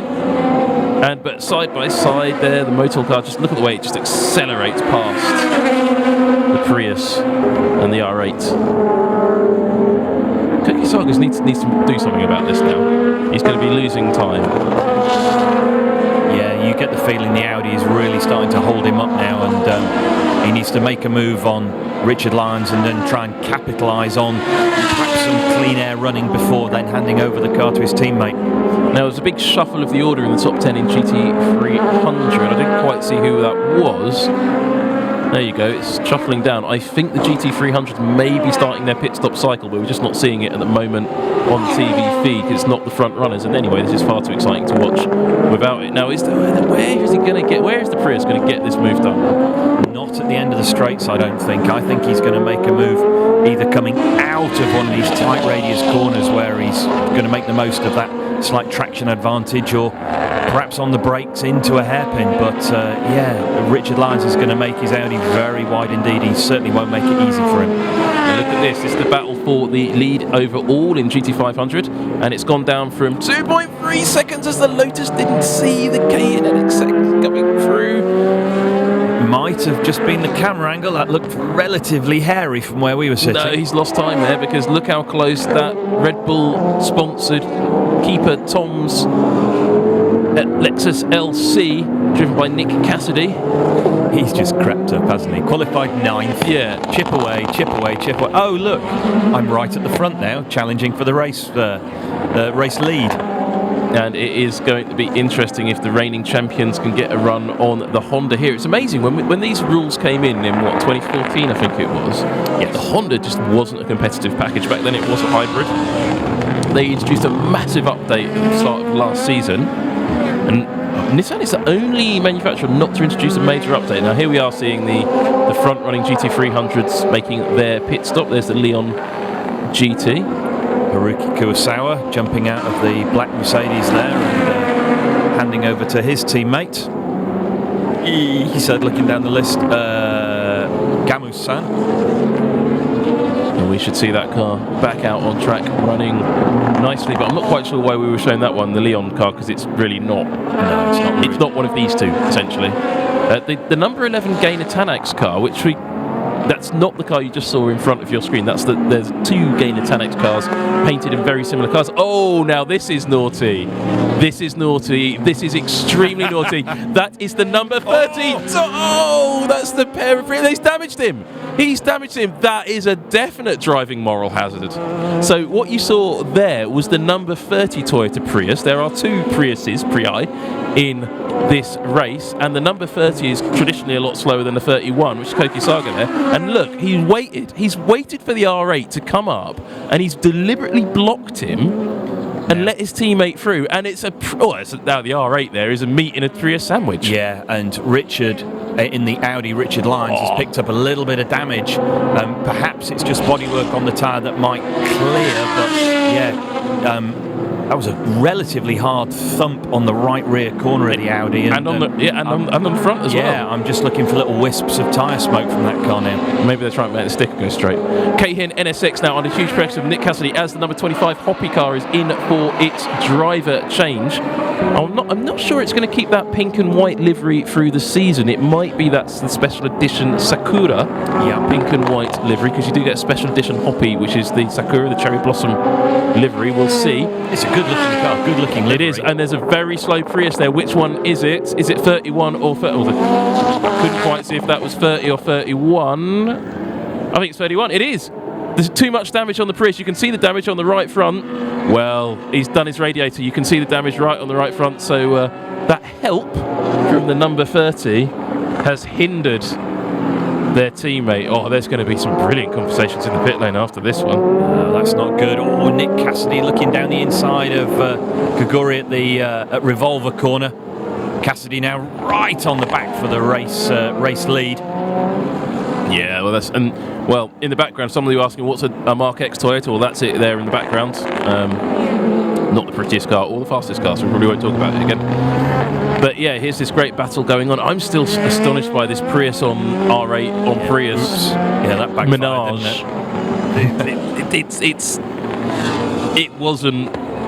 It wasn't choreographed carefully enough. It was really unsubtly done, as we see. I think it was downright unsporting. Yeah, very much so. Very much so. Unusual for this series. You know, you very rarely see something as blatant as that occurring. So yeah. Well, frankly, the APR. I don't know if that was instigated by the driver of the 30 car, probably trying to be overly helpful, possibly. And I think that probably was because the APR team based just sort of in Atsugi down towards Gotemba in the south of Tokyo. They're very sort of old school racers and very sporting, so I couldn't quite imagine that team doing that. But what it has meant is out in space is the Red Bull Lexus chasing the Cayenne NSX, and they can't be too far off their pit stops. Now, lap 35 approaching the halfway distance, and the Lexus does seem to close the NSX down on the brakes coming into the hairpin. No immediate room for Cassidy to make a move as they come through Piper Corner. short straight now before a sort of medium hairpin left. Quite an open corner, this one, that rises up into the tighter hairpin at turn 9. And then the descent begins to complete the lap through 10 and 11. Over the crest, down the hill.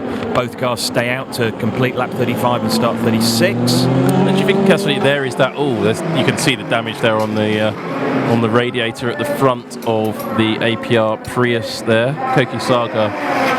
Yeah, the debris fence is looking very deranged. There's Marco Mappelli jumping in. Marco probably the quicker of the two guys in the 88 Lamborghini, so it'll be interesting to see if he can bring that Lamborghini back up the order in GT300. Do you think Cassidy here is playing a waiting game, or is he just going to go all aggressive boxing? Because he's calmed it down a little bit.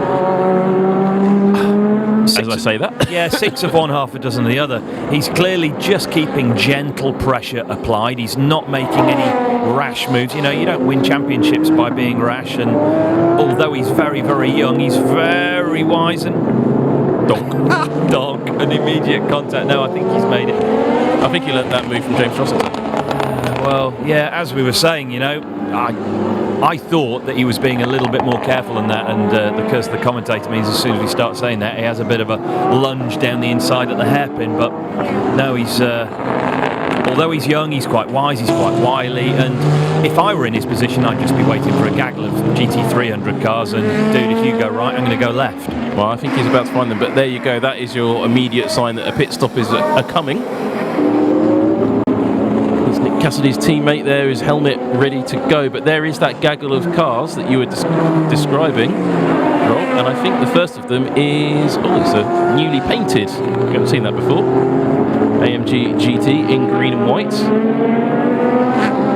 Hey, Cassidy's very...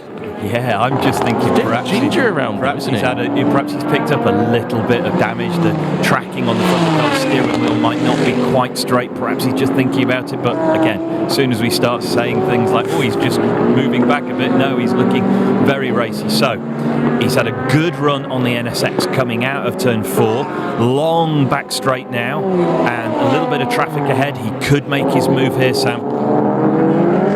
Now, if you're enjoying this sort of racing, because I certainly am, don't forget to follow us, because he's following the car guy NSX there through the corner. That cost him a tiny amount of time. Don't forget to follow Nismo on Instagram, on YouTube, like and subscribe, and we're on Twitter and Facebook and many other social media channels.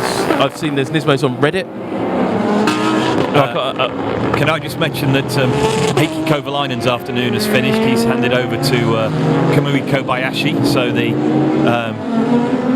Lexus that's been running around right at the tail of the field, disappointingly. Heikki Kovalainen's body language, he looked distraught as he jumped out. It's not been a good day for them, has it? They've really struggled for pace there at the opening round of the 2018 Super GT Championship. Now, you can see Cassidy is trying, but he's also being very circumspect around some of these GT300 cars. You're not seeing any big lunges. We've seen, okay, every time I say this about it, he has a big lunge, so yeah, there you go. I'm just going to stop saying he's not having a big lunge, so clearly he's about to. So again, another good run out onto the back straight. Nice big toe. Will he look for a gap down the inside, or will he just drop in to follow? No, he's looking down the inside again, and he's made it stick there, and there was definitely contact there. Definitely contact. That is definitely from the James Rossiter School of Racing. And James Rossiter, very aggressive driver in GT500 last year, not in it this year. Perhaps he was too aggressive, I'm not sure. James, a great driver, but he's still racing in Super Formula. And that's Jenson Button out of the car. We didn't see his car come in, but he's just swapped over. He looks slightly worried by the whole thing. And we've cut away to look at a man from the southwest of England looking a little bit disappointed with himself, rather than watch a really good battle for the lead, which is a slight shame. Nonetheless, there is the Yamamoto has taken the wheel of that car in front of the Bentley coming out. The Bentley got a big sideways into first corner, and so does the Subaru. Subaru in second position, which we haven't seen on camera. The Subaru finally getting past the BMW. Yeah, lots of these cars now as we coming around to starting off 40th lap, approaching half distance, really starting to struggle on their tyres.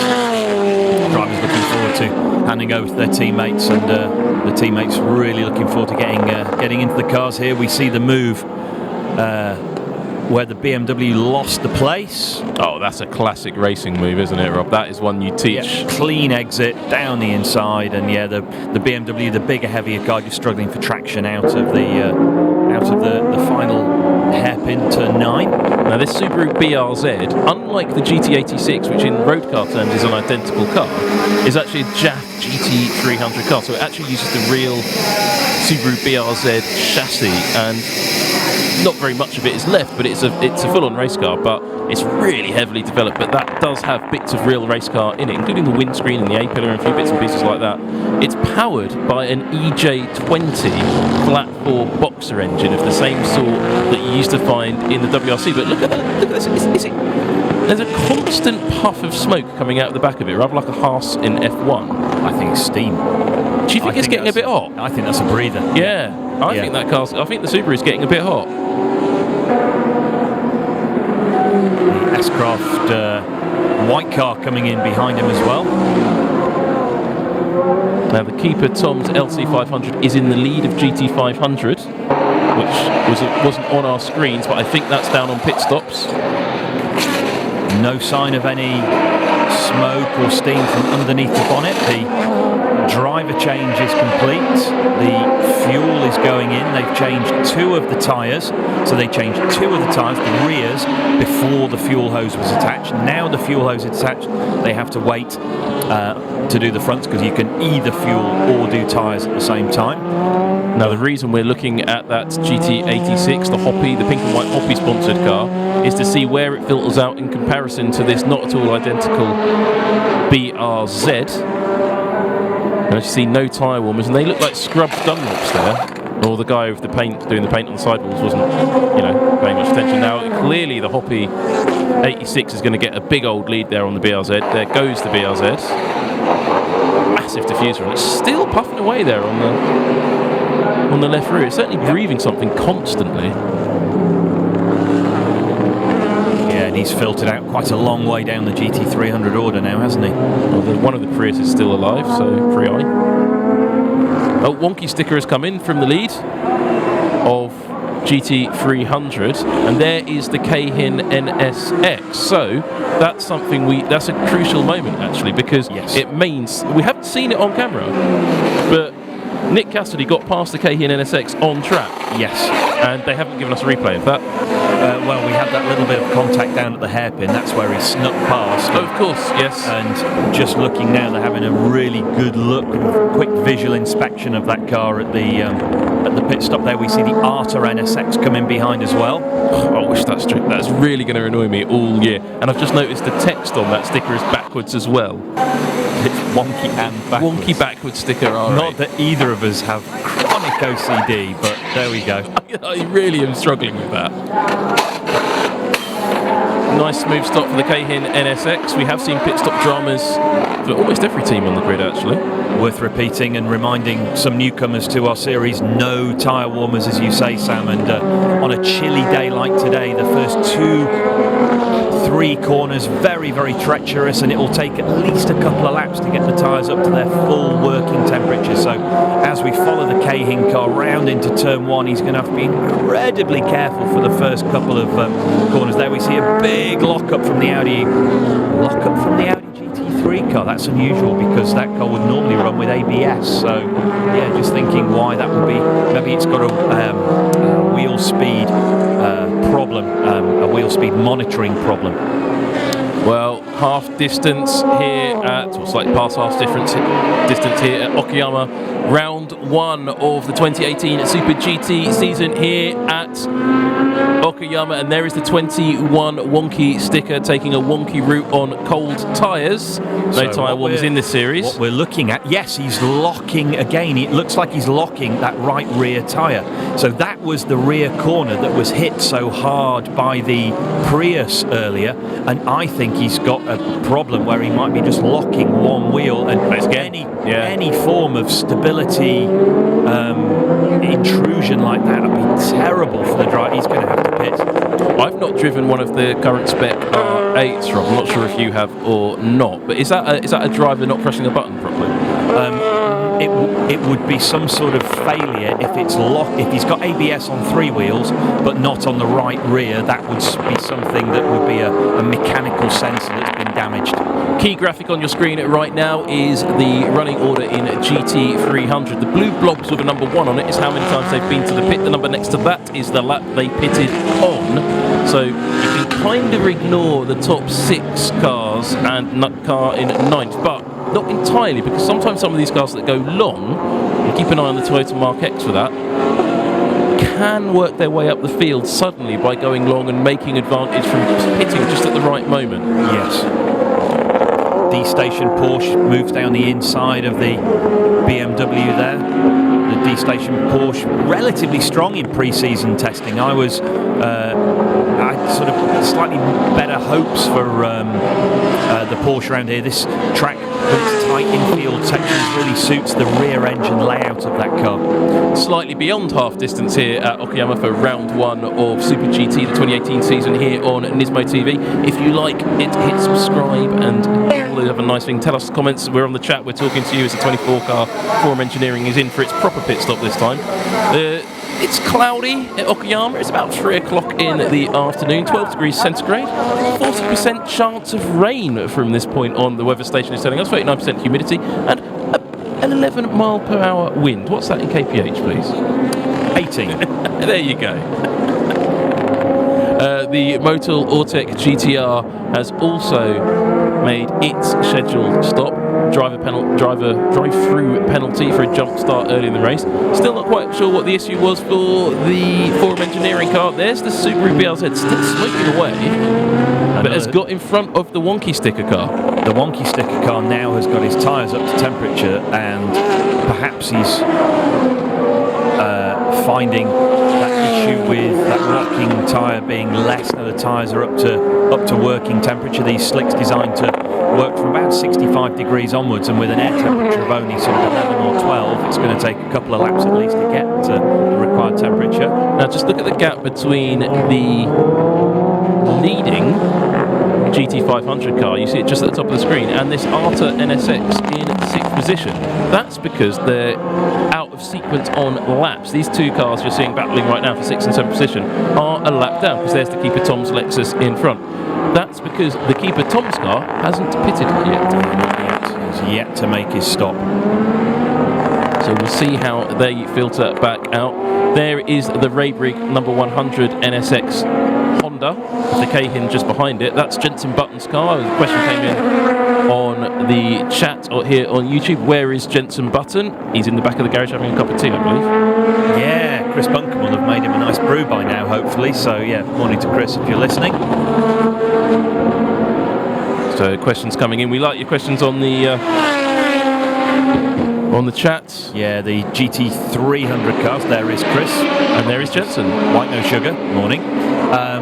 We were just discussing whether the GT300 cars have ABS and traction control, and yes, they do. The FIA spec cars enjoying quite a lot of driver aids as the NSXs run side by side at the hairpin at turn 5, and they hit each other. Now, when drivers from the same manufacturer hit each other, sometimes they do get penalties from that manufacturer, and that looks like somebody might there get a telling off from Honda. The same car manufacturers aren't supposed to hit each other. No, that's the kind of golden rule. Brilliant. Okay, so now we see Cassidy handing over to Hirakawa. And this is a key moment in the race. In my pre-season research, I was writing down to the little key facts about the boys, and I'm like, boys, one is 23 and one is 24 years old. I'm like, oh man.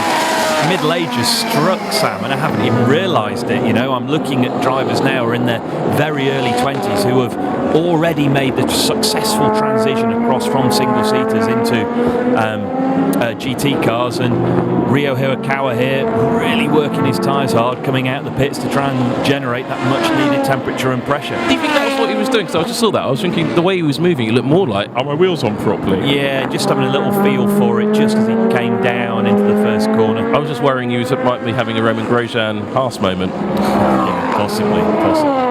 I saw some lovely footage of Roman consoling the tyre man, and it was like, we all race together, and sometimes the driver makes mistakes, sometimes the pit crew makes mistakes. It was nice to see the sort of behind the scenes clip, if you like. You won't see too much behind the scenes clippery here on Nismo TV because the racing action is a bit too good. So I tell you what, I would love to see if we could wangle the powers that be to give us some more onboard footage. That would just be terrific. Even if it was just for the first 2 or 3 laps after a race start, that would be great to see. Now, there are onboard cameras on most of these cars, and we do get some of that footage, but after the fact, we don't get so much of it in the race. We were promised it, but we didn't really. We got the onboard from the safety car once, and that was about it. Another reason to check back to the NISMO YouTube channel and have a look at some of the films that we produce sort of after the event, the highlights reels. We can cut in a bit of onboard footage. I know we were watching earlier, Sam, the lap of Fuji. That's going to be coming up next on our calendar, racing at Fuji on the 3rd and 4th of May. And that's one of the best things we get to do on Nismo TV. At the end of each year, there's something called the Nismo Festival. It takes place at Fuji Speedway. And not only we get to talk about these cars on track, we get to play with them. They're the Wacos LC500 battling with the Keeper Tom's Red Bull LC500. And this is the mid-race period where the strategy is coming into play. So Oshima there, he's taken over. It's taken over from Felix Rosenquist. We haven't really spoken about, and there is more trouble for wonky sticker number 21 Audi R8. Tomita is not having a good time of it. Wonky rear bumper now as well. So I think that contact earlier with the Prius has damaged something that's now becoming terminal. Karma. So what happens when you don't put a straight sticker on a car? It doesn't sound like it's got gears, does it? Yeah, it sounds like he can't get it into drive. gear, yeah. I think that there's been something wrong with the upright. That was manifested by a wheel speed sensor issue, and now the drive shaft's broken. So that earlier contact, forcing the unfortunate retirement of the not at all factory Audi R8. Your joke. Now we have 2 slightly different variants of the GT86 mother chassis car battling here. The yellow car behind. Just have a look at the bonnet vents on that, and if you can make it out, it's quite hard to see on the yellow. They're completely different to the bonnet vents on the Hoppy, the number 25 car, because both are prepared slightly differently, and these cars don't have to be the exact same spec to one another. There is development in the GT. I was just going to say we saw an overtake on the front straight under a yellow flag there. I think we did. For the Audi. You're right. Oh. It wasn't for position. It was only still an overtake, a lapping position. And I think that was 2 overtakes actually. It was Zensarumo and no, who's that? That's the Lamborghini, isn't it? No, I think it's the Motul-sponsored NSX. Well, that's irrelevant. I'd like a replay of the overtake on the yellow, to be honest. I'm going to use my private replay functionality. Because the yellow flag will have been out for quite some time for the stricken Audi. Yes, it has, and there was definite yellows there. So, well, you watch what's going on track in real time. Oh, there's the Audi getting stricken. I'm too far back. We will have a look. There's the Mark X Toyota, rare sight of that. It's still going, unusual for that car. Lamborghinis haven't broken down yet either. Also unusual. No fire. So there's the Motul NSX leaving the pit box. Looks like they've just parked the Audi there. Even though the headlights are still on, they've withdrawn the yellow flag. So the yellow flag that we're looking for on the replay here. There was definitely a couple of passes right past that way. Yeah, without a doubt, there was a pass under yellow there. Morally hazardous to me, Sam.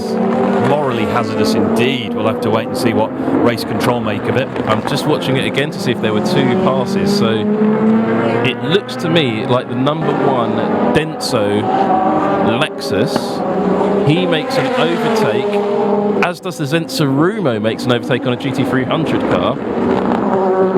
And the Zent backs off, but yeah, that is a definite overtake under yellow flag for the number 1 and arguable for the Zent Tsurumo, so I think we will see some moral hazard penalties applied. Those two 86s still together, even though they've been lapped and the GT500 cars have moved on.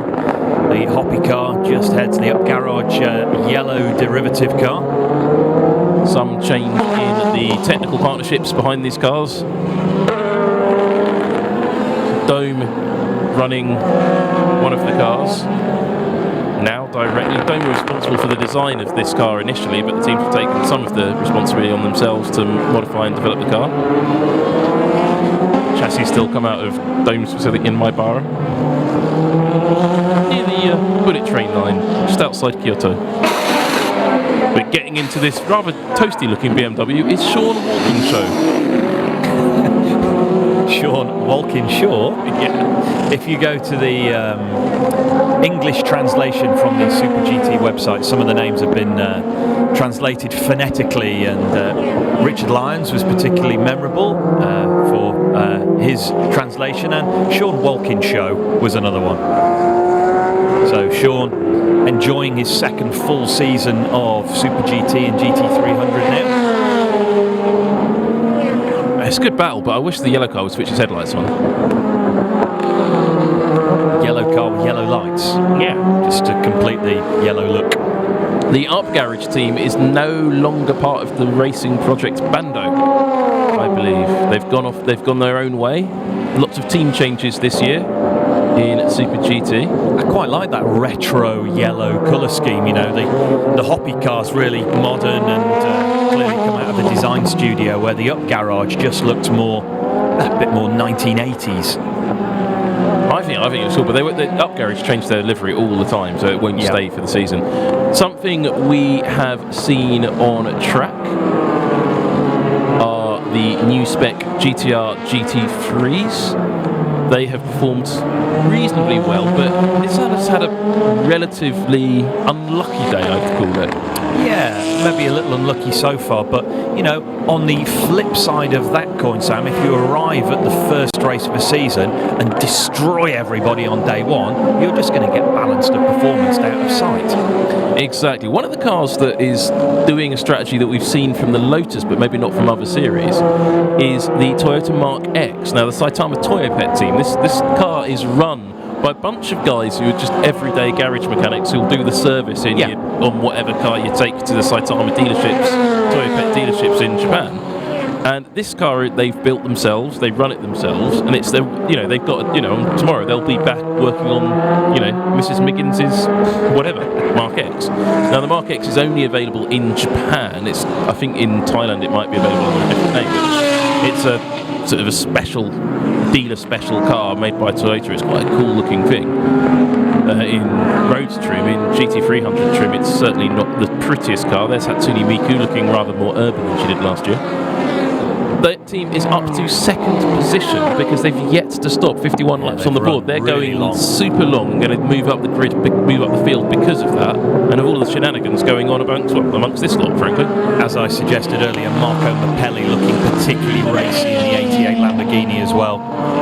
Marco, now a factory driver for Lamborghini, sort of was in and around European racing for quite a while, raced Ferraris. I raced against him for a while as well, and he's found his way onto the Lamborghini test roster. There was quite a controversial film that came out of him running around the Nürburgring last year in a road Lamborghini, looking suspiciously like it might have been speeded up a fraction in a couple of sections. So Marco finding himself now in a Lamborghini race seat and looking to make up some of the time his teammate lost earlier. Well, this car hasn't been speeded up so much because Hatsune Miku is right in front of him. The Zero car, last year's GT300 champions, raced in the Spa 24 Hours. I was just thinking, I wonder if they're coming back to Europe this year to do the same, or whether that was a one-off. Well, they're keeping the Twitter feed going in English, so it does look like they're going to be doing some more international races with the Hatsune Miku team. Yeah. Didn't have the best Spa 24 Hours. Miku sort of disappeared quite quickly and ended up just being a door. Yeah, it was amazing to have them there, though, and they brought such a presence to the paddock, and their media following, Sam, in Japan is massive. Absolutely. Actually, the Miku car is one of the... It's called Itasha. This style of livery on the race car, the cartoons, if you like, the sort of colouring in, though. If I call it cartoons, I get told off. Hatsune Miku is a Vocaloid. If you don't know what that is, Google it. It's just weird. And it's the race leader coming around to put a lap on the Zero Mercedes. So the Keihin NSX leading, making his way past the car you've just been talking about.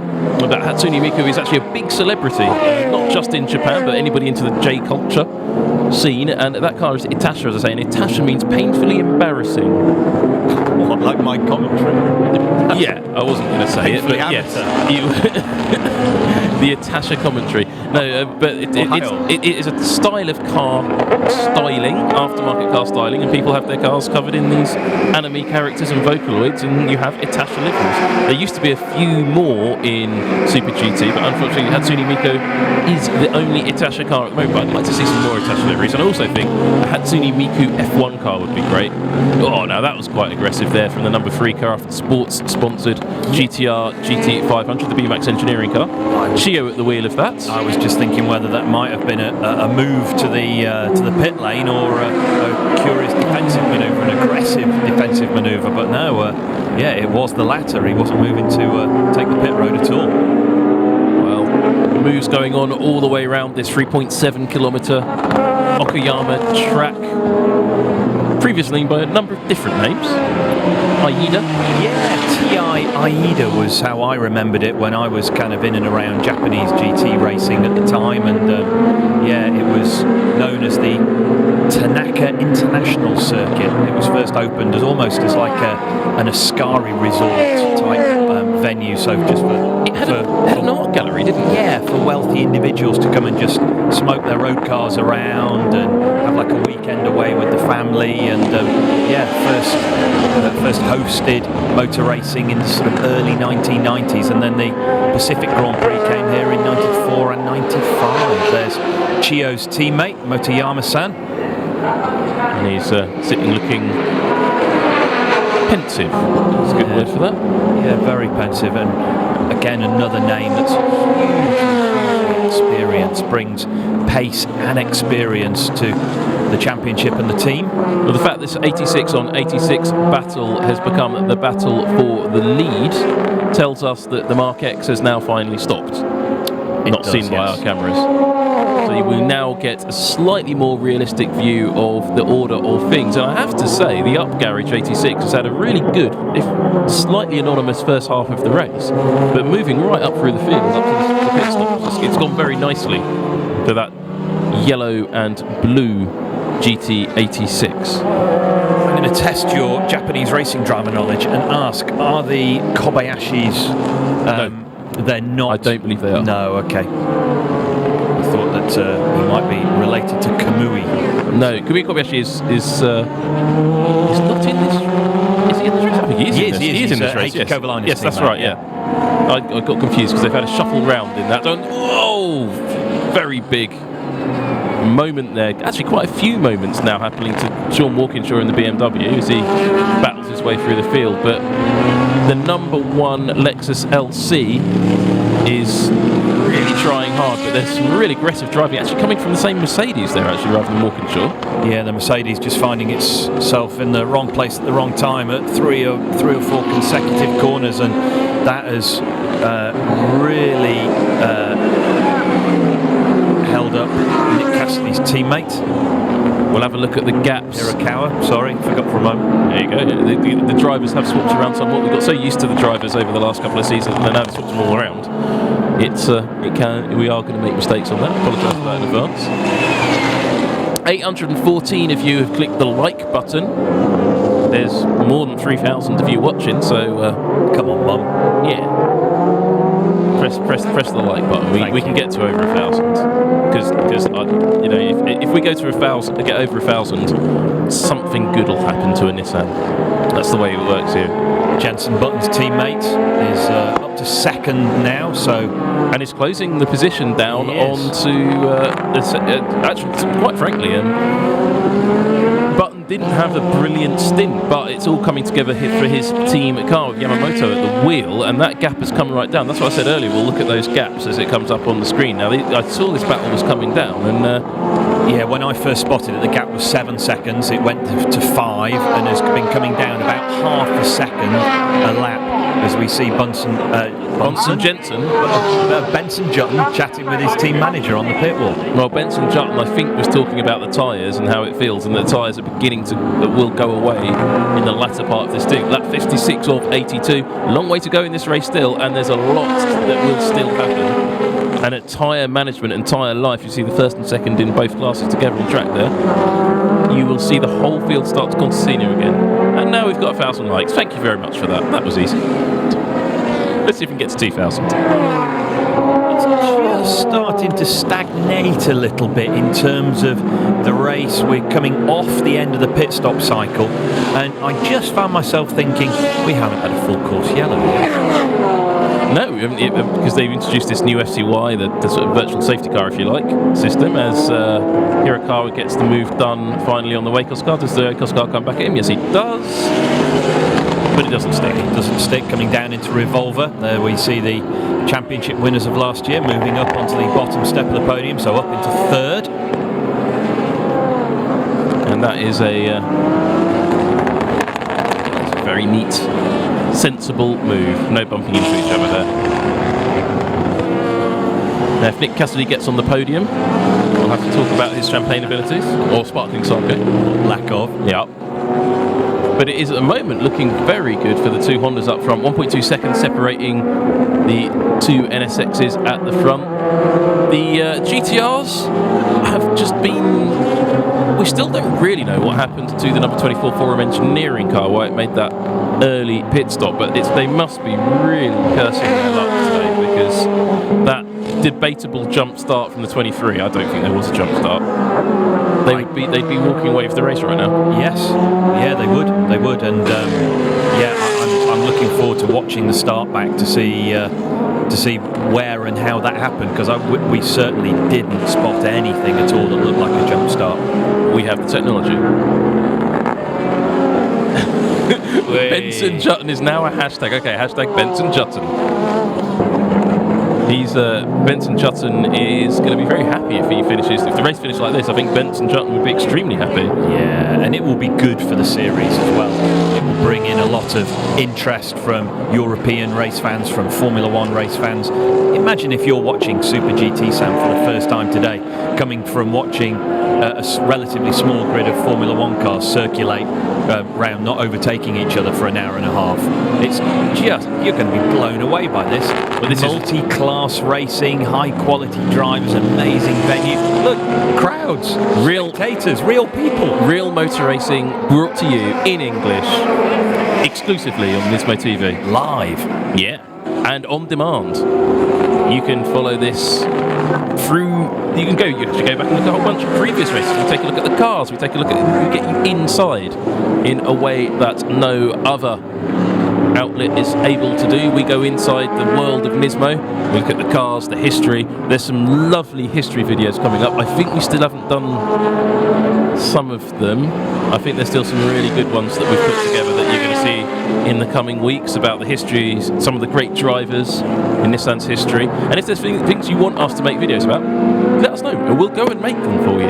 Yeah, we have the comments up here in the studio in the NISMO bunker, so if you do want to ask us any questions, feel free, fire them over. And as Rob watches the track, I'm just trying to watch back the start to see if we can actually work out really if there was a jump start. I don't really think there was. It was certainly a controversial call, and it will have been something that will only be visible on the timing screens, I think, not really for the naked eye. And you know, the start looked a little messy. You know, it might have been a touch fast, but you know, it's the pole man's job to control the speed. And yeah, Kittarelli wasn't on pole; he was tucked back in the grid. He was where was he on the grid? He was way back, 5th, 6th, yeah, 8th, 4th row. We have the ability to play live restarts here. did not see a jump start there for the number 23 car. I've just watched it again. One of the things you'll be able to do if you're watching this on YouTube on Nismo TV is you can wind back and play the replays as you want, and then skip back to the real time. It's a lovely functionality of YouTube there, but I've just watched the start again. You see what you think. Let us know in the comments if you think you saw a jump start from Ronnie Quintarelli. I don't think I did. No, very controversial call, and it's upset the natural ebb and flow of the race a little bit. And given the Honda's an unfortunately easy time at the head of the field, the Cahin car, as it did in pre-season testing, now leads the way. A request has come in for Nismo TV as we see the Motul Ortec GT-R battling the BMAX Engineering Run Craft Sports GT-R with the Mintzilla, the Dijon Racing GT-R there, as well as the this is GT-R. It's a GT-R pack there altogether. The request has come in for Ronnie Quintarelli, Life in Japan, like we did Jan's Life in Japan. I think that's a really good idea. There is a good video already on Nismo TV. Ronnie Quintarelli, the 23andMe. And it's worth watching that. Ronnie talks about his affection for that red car and how he likes to drive it with Sugio Matsuda, who is behind the wheel at the moment. But here in GT300 with 22 laps to go, the Hoppy and the Up Garage, Matsui and Kobayashi battling. And it's all a bit line astern at the moment. There's Team Shuya Engineering, the number 25. The guys behind that number 25, Hoppy, pink and Sakura coloured, I think I'll call it. I really want to see the gap between the two NSXs at the front, Sam. It was coming down and down and down. It's stabilised a little bit there. I think it's hanging around at about 1.2 seconds. It's got to that point where they're just thinking about their tyres, 22 laps to go, plenty of attempts to make. I mean, getting past now doesn't necessarily mean you're going to be in front at the end. Is there a preferred team within the NSX ranks? Is there a preferred squad? Because for a long time I remember it as being the kind of Motul sponsored. Oh, it absolutely is. I mean, that's the Mugen backed car. That's absolutely the sort of the most works of the works cars. Ironically running round toward the tail of the field. I mean, that's the thing. They get given equal equipment, and it's sometimes it's down to who gets the engine upgrades first. So obviously in the Nissan Cup, the number 23 gets the best of everything straight away, and then the others get it as well. But in Nissan Cup, the 23 is the works car, and in Toyota, I think it's the number the Heikki Lining car, Kamui Kobayashi car is the works car there. GT300, there officially are no works cars apart from the Subaru, which is very definitely a works car. Work that one out. The 86 is as close as we've seen them now. Coming down through the Sterling Moss S's, coming down into Atwood Corner, just has a little look. And then the radius of Atwood decreases as the circuit rises up out onto the back straight, long back straight, initially uphill, now downhill as the GT500 runners move pie on driver's right. It's GT-R, GT-R and GT-R, there you go. They can almost line up for the show photo. Oh, nearly got into the Hoppy car, nearly got it back into the number 3, and that's given the... Well, not quite, because of the presence of the Forum Engineering car, that nearly gave the Up Garage car a run at the Hoppy car. Again, just shows the ebb and flow of lapping and being lapped as we see the GT86s now side by side. This is for the lead in GT300, and that was a very good move from the Up Garage car. Brilliant. Going defensive into the corner, that was some smart driving there. He's going to have to be careful of the Zen Tsurumo car, and he's made it through turn 11, and he's got a little gap now onto the front straight. So change for the lead. Kobayashi, are you sure he's not related? He's a spitting image of the man who's not his brother. I don't think they are. Look at that this week, but no, he's. I take your word for it, but there's a certain likeness between him and another Kobayashi Kamui. But great move, and look at that. He's gone from no gap at all in second to 5 or 6 car lengths coming down where we were just watching a moment ago at Atwood. There is the race leader, number 17, Cahin NSX, and look behind it. There it is, the Raybrigg NSX, number 100. Now I wonder, because they are all Honda in the Honda camp, I wonder if there might be team orders going out to say... That was the reason for my earlier question, is there a preferred squad? Because it certainly looks like the gap was aggressively being brought down, and now it isn't. In terms of the headlines, I think Honda would very much like to say a certain bloke from the southwest won his first Super GT race, was his second Super GT, but for the first time. His opening stint wasn't stellar. No, he did a good job to keep his nose clean through traffic. Didn't make any mistakes. Didn't look rusty, which he could have done. But yeah, by no means was he subtly outstanding like Nick Cassidy was, for example. Nick made his way very carefully from 9th on the grid to the lead. Big sideways moment there That was Kamui. That was Kamui Kobayashi. And that's Daiki Sasaki behind him. Kamui getting very aggressive, as he's reputed to do. Yeah, that looked a little spicy. You know, you're allowed to make one change of direction, and he made that one change, but came a long way out towards the pit road there. Kamui Kobayashi, back in the day, had a bit of a reputation for going wheel-to-wheel Jensen Button. I remember in Sauber and in Toyota, banging wheels around Suzuka and various other tracks. I'd forgotten about that, yeah. I was hoping for a rekindling of that battle, but not today. It's interesting to see the debut race for the new spec Nissan GT-R GT3, in Japan at least, is, well, it started out very well, as Kobayashi makes another mistake there. Yeah, just a slight lock-up there coming down into the hairpin, and that gives Jan Bardebra's teammate, Daiki Sasaki, chance to just close up a little bit. This is the battle for third place in GT300. There you go. Confirmation that... Boom, he is not related to Kamui. That was a failed fist bump there. Yeah, but it helped that we were both watching the telly. Yeah, we were watching the racing. Battle for third here. Gamu versus Müller in the Porsche. And I think they won't stay this way around for very long. But look behind them, there's another one of those 86s on its way. Here it is, the Mac car. But that is not for position. I was mentioning the GT-R GT3, the new spec, the Gainer, number 11. He's running in 5th position, 19 seconds, 20 seconds now off the lead.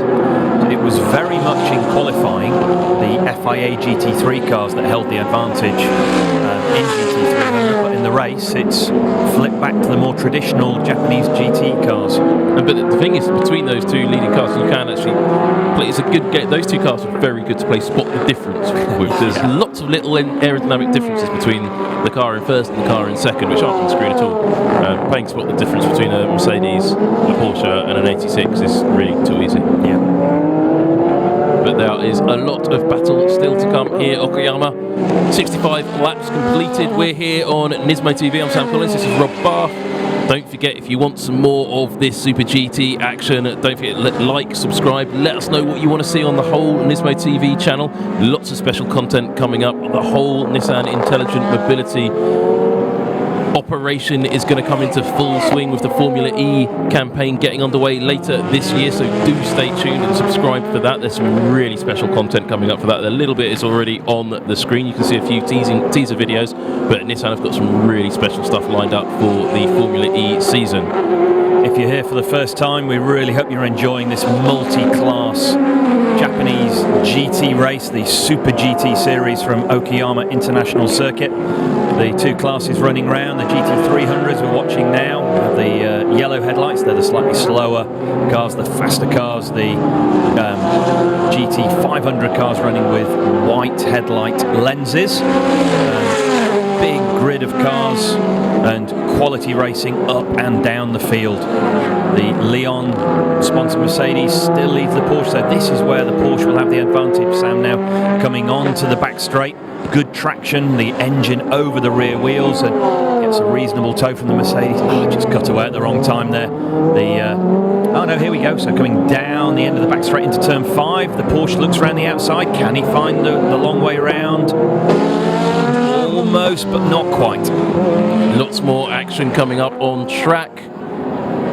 not just here at Okayama, but around the world, of course. You have the Blancpain series coming up, and of course British GT with the RJN Nissan GT-R GT3s, one of each, old and new specs. That'll be interesting to see how they get on. Both of them painted red, so it's red car versus red car there. And I expect to see quite a lot from that team this year. Yeah, some of the circuits they go to really suiting the GT-R in the British GT series, and good to have 2 GT-Rs in the field this year. Battle continuing between the Mercedes and the Porsche, with the 86 there holding a watching brief in the background. And just looking at your tweets with hashtag Benson Jutton. Don't forget though, on Twitter at NISMO. That is a brilliant channel to follow. There's all sorts of wonderfulness on that. Of course, we don't just have to say that, but it's true. There is actually really good stuff on that Twitter feed. Yeah, there's some sort of really insightful behind-the-scenes footage, great stuff. Remember when I was racing at the Spa 24 Hours, I'd see you rushing around with Louis and the camera crew, sort of getting a real insight into the workings of how this complex machine that is a GT racing team works, and how to build a Nissan GT-R GT3 in 1 night from scratch. Yeah, that was impressive. You can see all of these videos we're talking about elsewhere on Nismo TV. Lots of great content there. I mean, I don't know how long it would. I wonder how long it would take to watch everything on Nismo TV. To binge watch the whole way through Nismo TV. There's got to be a few weeks worth there on there now. Yeah, more. Yeah, we think a few months worth perhaps of amazing content. Sven Muller in this green Porsche is now starting to get frustrated, visibly frustrated. He's making moves to position the Porsche in areas where you wouldn't expect, and that is giving a chance for the little 86 to close up behind. But that car's a lap down there, Rob. So I mean that tells you the Mac 86 isn't a super competitive car generally, and to have it right on the back there. Well, here is the race leader in the GT500. See a little bit of the exhaust glowing there. And just in the distance is the 100, but he's been very aggressive to stay ahead, with still some way to go in this race. 68 laps. This is lap 68, 82 laps in this race. Then we've got the amazing podium ceremonies. If you've never watched Super GT, stay tuned for the podium. I can't remember what you get here. You definitely don't get wood. You get a barrel of something. Possibly. It's not a basket of rice. It could be a barrel of something. And if you don't know what we're talking about, you just have to stay tuned at the end of the race. The 100 Raid Rig NSX there on screen. Great crackle from the exhaust of these GT500 cars. You can tell a GT500 car apart, you can tell a Honda apart from a Toyota apart from a Nissan just by listening to them. They all sound extremely different. Let's see if we can listen to that.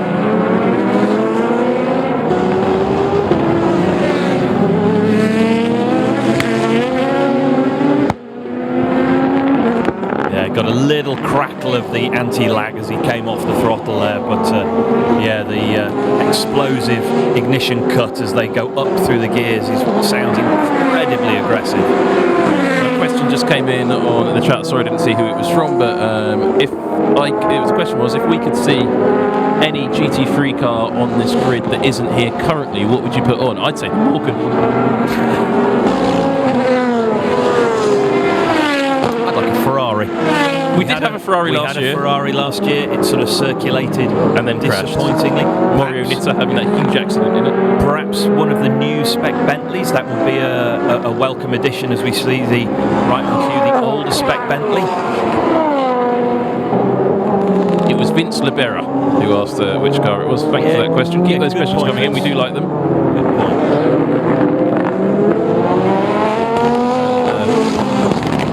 Everyone's still talking about Benson Jutton. I wonder if we get the name changed to the side of the car. Probably not. I'm sure it won't have been the first time. There is that battle. That gap is coming down now between first and second. The 100 is beginning to work its way into the gap. That's what he's thinking as well. They're both looking quite aggressive as they make their way. I saw that as well.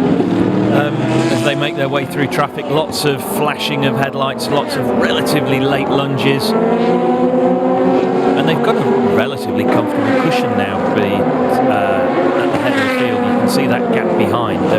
Yeah, lots of clear air behind in terms of GT500 runners.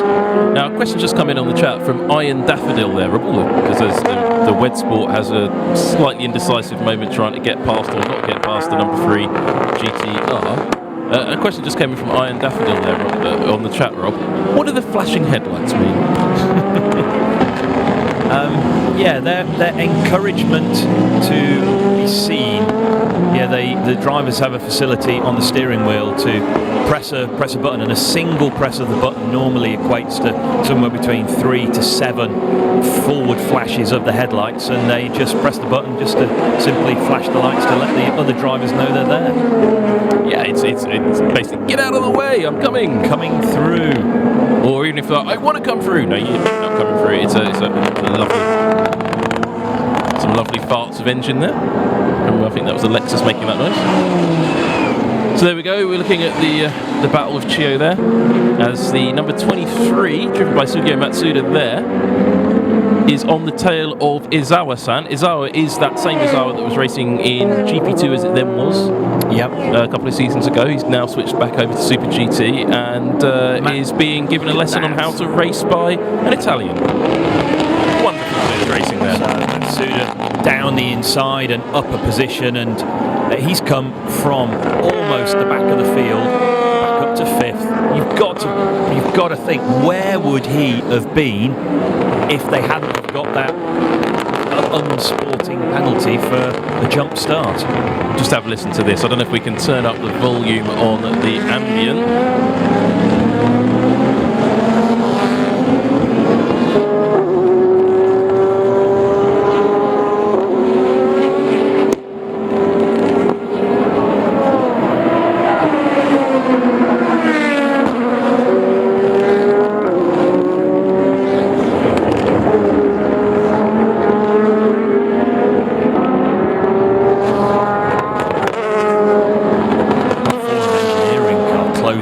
Visibly closing down the NSX as well. They do sound great, Sam, you're right. And who said turbocharged cars with small engines sound rubbish? Everybody who watches Formula One. Yeah, but actually the technology in these engines is extremely similar to the technology in Formula One engines. It's just these are 4 cylinders and Formula One is V6s. The only big difference is these cars don't have the MGU-H or the MGU-K that doesn't make a difference to the sound. It's just, why doesn't Formula One sound like this? They would just sound amazing. The crackle of what is in essence anti-lag and the exhaust and induction noise, it just works. I love that sound of the anti-lag. But this battle here at the front, I think it's going out. But this is a tyre battle. 10 laps to go. Who's managing their tyres the best? I don't think this is done. I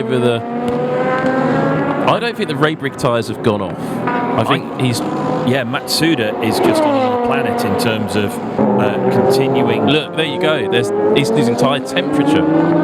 Wow, I didn't expect that. I thought with the relatively bright conditions and the sun being out, we would have had enough track temperature. You can see the car is casting shadows on the road surface, so the sun is coming through the clouds. I thought we would have had enough temperature to maintain a working temperature in the tyre, but obviously not. And Matsuda has disappeared from this battle where he overtook the NSX, and now the Forum Engineering car looking around the outside of the Arta NSX.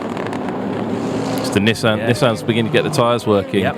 You are with just over 10 laps to go here at Okayama, round 1 of Super GT. Keihin NSX leading the race by 1.3 seconds from the Raybrigg NSX, number 100. Keeper Tom's LC500 in 3rd. But will it stay like that? Late stop here for the Subaru in one of the competitive runners in GT300. Now, well, there was some shouting there. Switching tyres. New set of Dunlops going on, but only on the rear. No, new set all round. Well, that's not scheduled, is it? But there is the GT300 field. The 2 GT86s now separated by 5.1 seconds. That's down to tyres. The Leon AMG Mercedes is in 3rd. And is that trouble for the 17, or was it just a funny angle? No, it's damage. There's big damage on the front of the race leader. Well, how's he got that? Now, is that from his car? No, that is damaged. That is the front. That is a bit of his front bodywork that's come apart. Is it a dive plane? It looks like a dive plane with the sort of front aerodynamics. I think it's a bit of the internal ducting. Now, is it from his car? Because he's got his dive planes. You can see them, 2 on each side. Canards, as they like to call them in Japan. What do they call them in France? Ducks. Well done. I was hoping you'd take that. Now, 9 laps to go. This is really playing out quite nicely for the finish. So if you thought Super GT it doesn't let you finish. Now, it's somebody else's dive plane or a canard. I wonder if it's a strake from a diffuser. Right up the chuff of that. It could be, yeah. But he's lost time. He has lost time. And if it's just caught in the debris fence at the very, very front, the front line of protection of the car, they have like a debris fence to stop missiles going through the radiators. If it's caught there and it hasn't gone any further, he'll be okay. But what we're looking for now is a visible loss of performance and perhaps some steam and smoke. I'm trying to remember what is called by those central ducts on the Honda, and I think the turbo inlet is located somewhere around there on this car. Even though it's a mid-engine car, the combustion air enters from the front of the car and feeds right through the car, not through those ducts inside. That's for the intercooler. Even if it hasn't punctured the radiator, it's going to be disturbing the airflow into a crucial part of the car, be it air intake, brake cooling. It's going to be upsetting what is a very, very carefully structured aero balance at the front there. Disappointingly, I didn't bring my photo archive with me today, so I can't actually go and look under the body. I have a lot of photos of these cars with the bodywork off, and I normally have the photos with me just in case this situation comes up, and I say, well, what's down there? And I go and have a look at the photo, and I can tell you exactly what's on the car. Unfortunately, I don't have those photos with me today. And no real reason I didn't. I just didn't pick them up walking out of the house. Sorry. But yeah, that is, it's clearly, because he lost a chunk of time there. So we'll see how that pans out. Championship points are going to be thought about at this point as well. Look how much time the Hoppy 86 now has lost. He's going to struggle to get on the podium now. Far from settled in GT300, Sam. They're closing down on that little Hoppy 86. The mid-section of the race seemed to really suit the lighter, more nimble GT300 cars, but the bigger FIA spec GT3 cars now coming into their own with only 8 laps to go now. Question coming in from Sunset A. Don't know where Sunset B or C, but Sunset A asks if we could have these GT500 cars in any other endurance race outside of Super GT, where would you like to see them? For me, the answer is really simple: Le Mans. Yeah. Can you imagine a GT500 car around Le Mans? Okay, so is this where we're going to the number 3 having pretty heavy contact there with the Zensurumo. Now that is where. So that's where the big lumps of carbon came from. Well, he's got his own big lumps of carbon hanging out. Now, was that before or after? Now, the Zensurumo is shedding bits of bodywork around the track. Look, he's got his own little spikes sticking out of it as well. A little bit of sill hanging off there, Sam, as well. Crucial aero part, that. And as we've got change of position there, Sven Muller's gone past the Leon. Very neat, tidy move there. Now, this is bad news for the Hoppy 86. Sven Muller, with 7 laps to go, will be a driven man to try and catch and pass for the GT300 race win. And you can see that gap visibly coming down now. But will that mean that the Hoppy car holds on? Let's have a look. That's just a slightly overcooked it. The Leon car tried to shut the door. Too late. Yep, Sven Muller. All he needed was half an excuse to get by, and that's all he got. And a brilliant, opportunistic move. Well done. That's what he said. But there is the number 23 Motul Ortec GT-R. Controversially, I have to say, relegated to its current position on track. Yeah, really disappointingly, because you can see the two NSXs here. You have to think that Nissan GT-R would have been right in the mix if it hadn't have had that controversial, as you say, Sam, drive-through penalty. I mean, you can watch back on YouTube here on Nismo TV at your leisure that start of this race, and I personally don't think there was a jump start. I couldn't see a jump start of any sort, so I think it was a little bit of a harsh penalty. I actually thought that the pole-sitting car might get a penalty for just not controlling the pace of the field closely enough. It's the pole man's job to make sure that the grid is in a tight formation, going relatively slowly, and I thought he kind of let the pace go too quickly, and it was a bit of a messy start, but yeah, no intention from Ronnie Quintarelli to jump the start that we could spot. The gap is definitely now coming down between the 17 and the 100. The Cahin in front, the race leader, with the Raybrick behind. Now here is the battle for GT300 second position. I was about to say third, but it's not going to be. The tyres on the Hoppy 86 are just completely shot. Yeah, and with the Porsche engine over the rear wheels, gets a lovely drive out of Atwood Corner at turn 4. He's now positioned on the inside. All he's got to do is hang on into the braking area. It should be relatively straightforward. The Hoppy car brakes very late, but Sven Muller up the inside and through into the lead. 5 to go. This is going to be an interesting final 5. Who will be revealed? Sorry, he's not into the lead, is he? Because the up garage 86 disappeared off down the road. Yes. Yeah, this is about for second. I think the battle is over. Yep. Who will be third is more the question. No, you're not first. That's a mistake he made. No, definitely not. There's your second. No, but look at this. This is the battle for the lead now. Now, is it because the Cahin has got this bit of bodywork wedged in the front of it, or is this somebody on the radio saying, no, don't push too hard? 5 laps to go.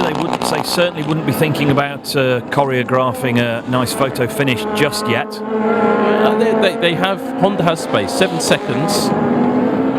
That man, the bloke from the southwest, who's wondering who Benson Jutton is and why everybody's talking about them. Hashtag Benson San. Hashtag Benson Jutton. We prefer hashtag OMGTR. It's been a while since we wrote that one out, isn't it? Here on Nismo TV, final 5 laps. There's a man with his tongue out.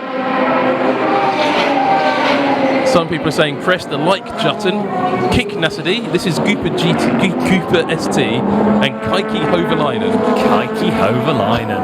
Hashtag Benson San.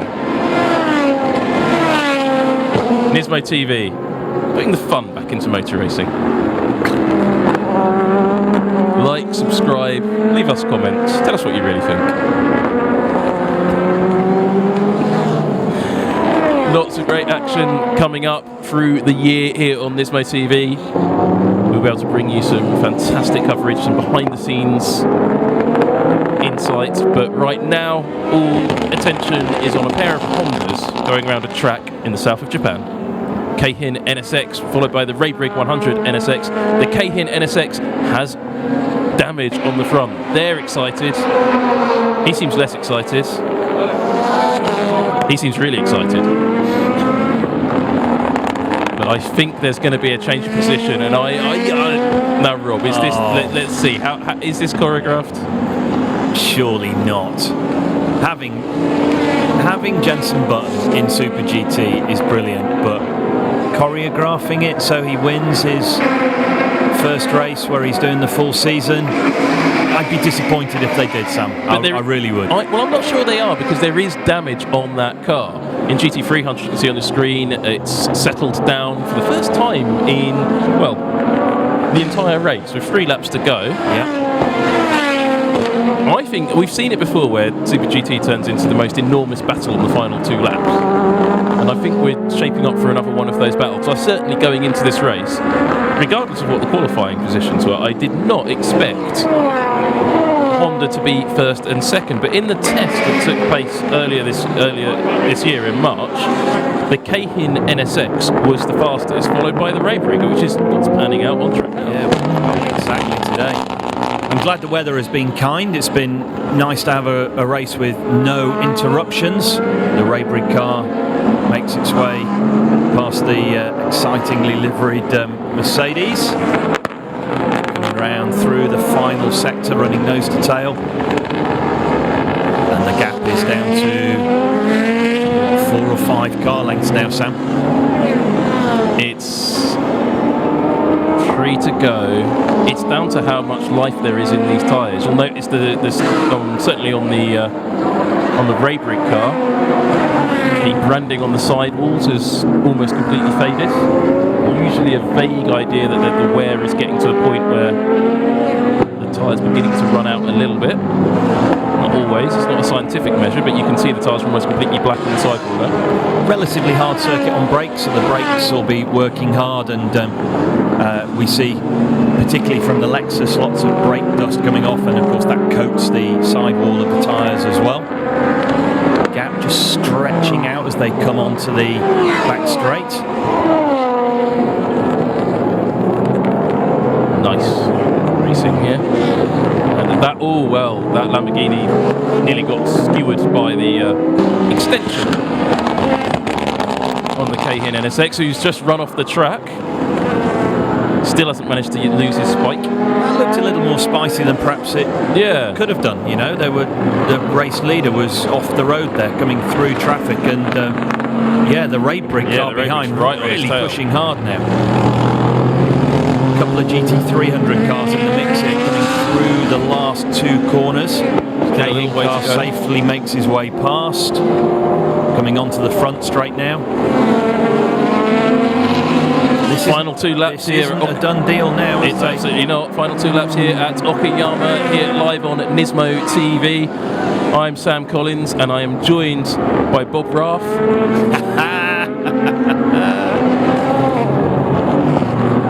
And there is damage on the race-leading Cayenne NSX.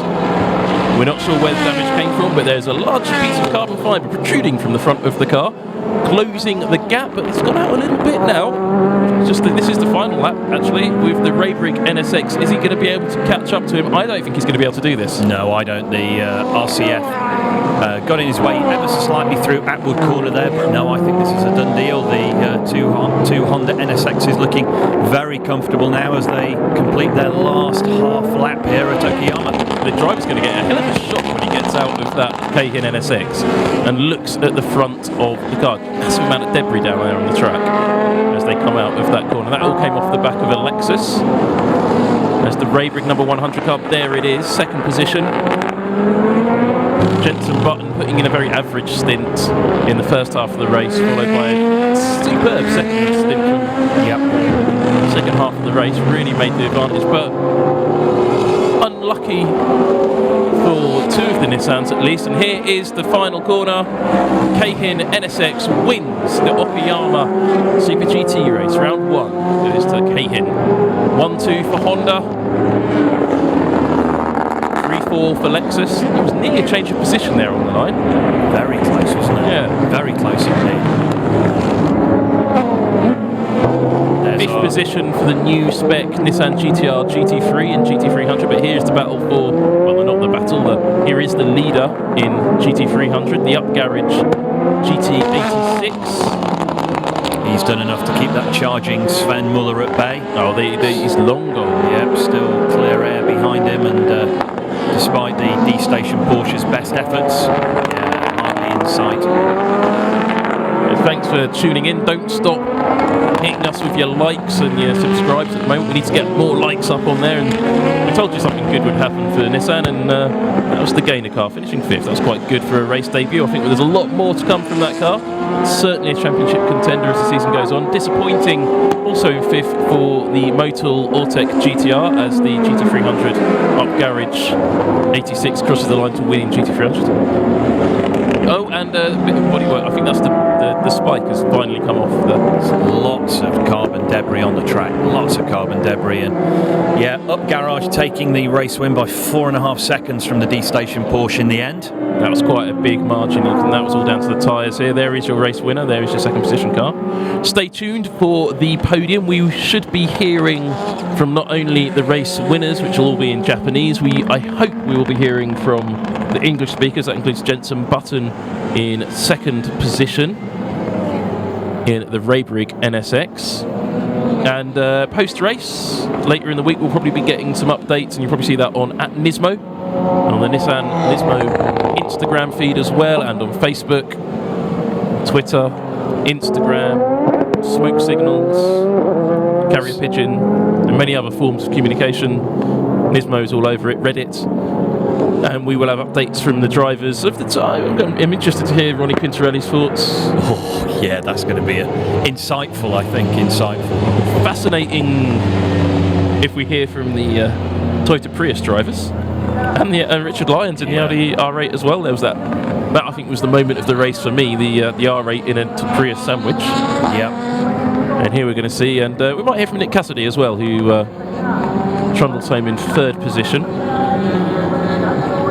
But I'm just wondering, was there a change of position on the line? I don't think there quite was, but very nearly. Here the cars all line up for their Parc Fermé. Stay tuned for the podium ceremony, because if you've never watched the Super GT podium, you're in for something you've probably never really experienced before. It is quite special, and I can't help but think, Sam, where would the red car have been? Without a drive-through penalty, I think it would have been relatively comfortable. An unfair drive-through penalty, I'm going to stick my neck out and say that.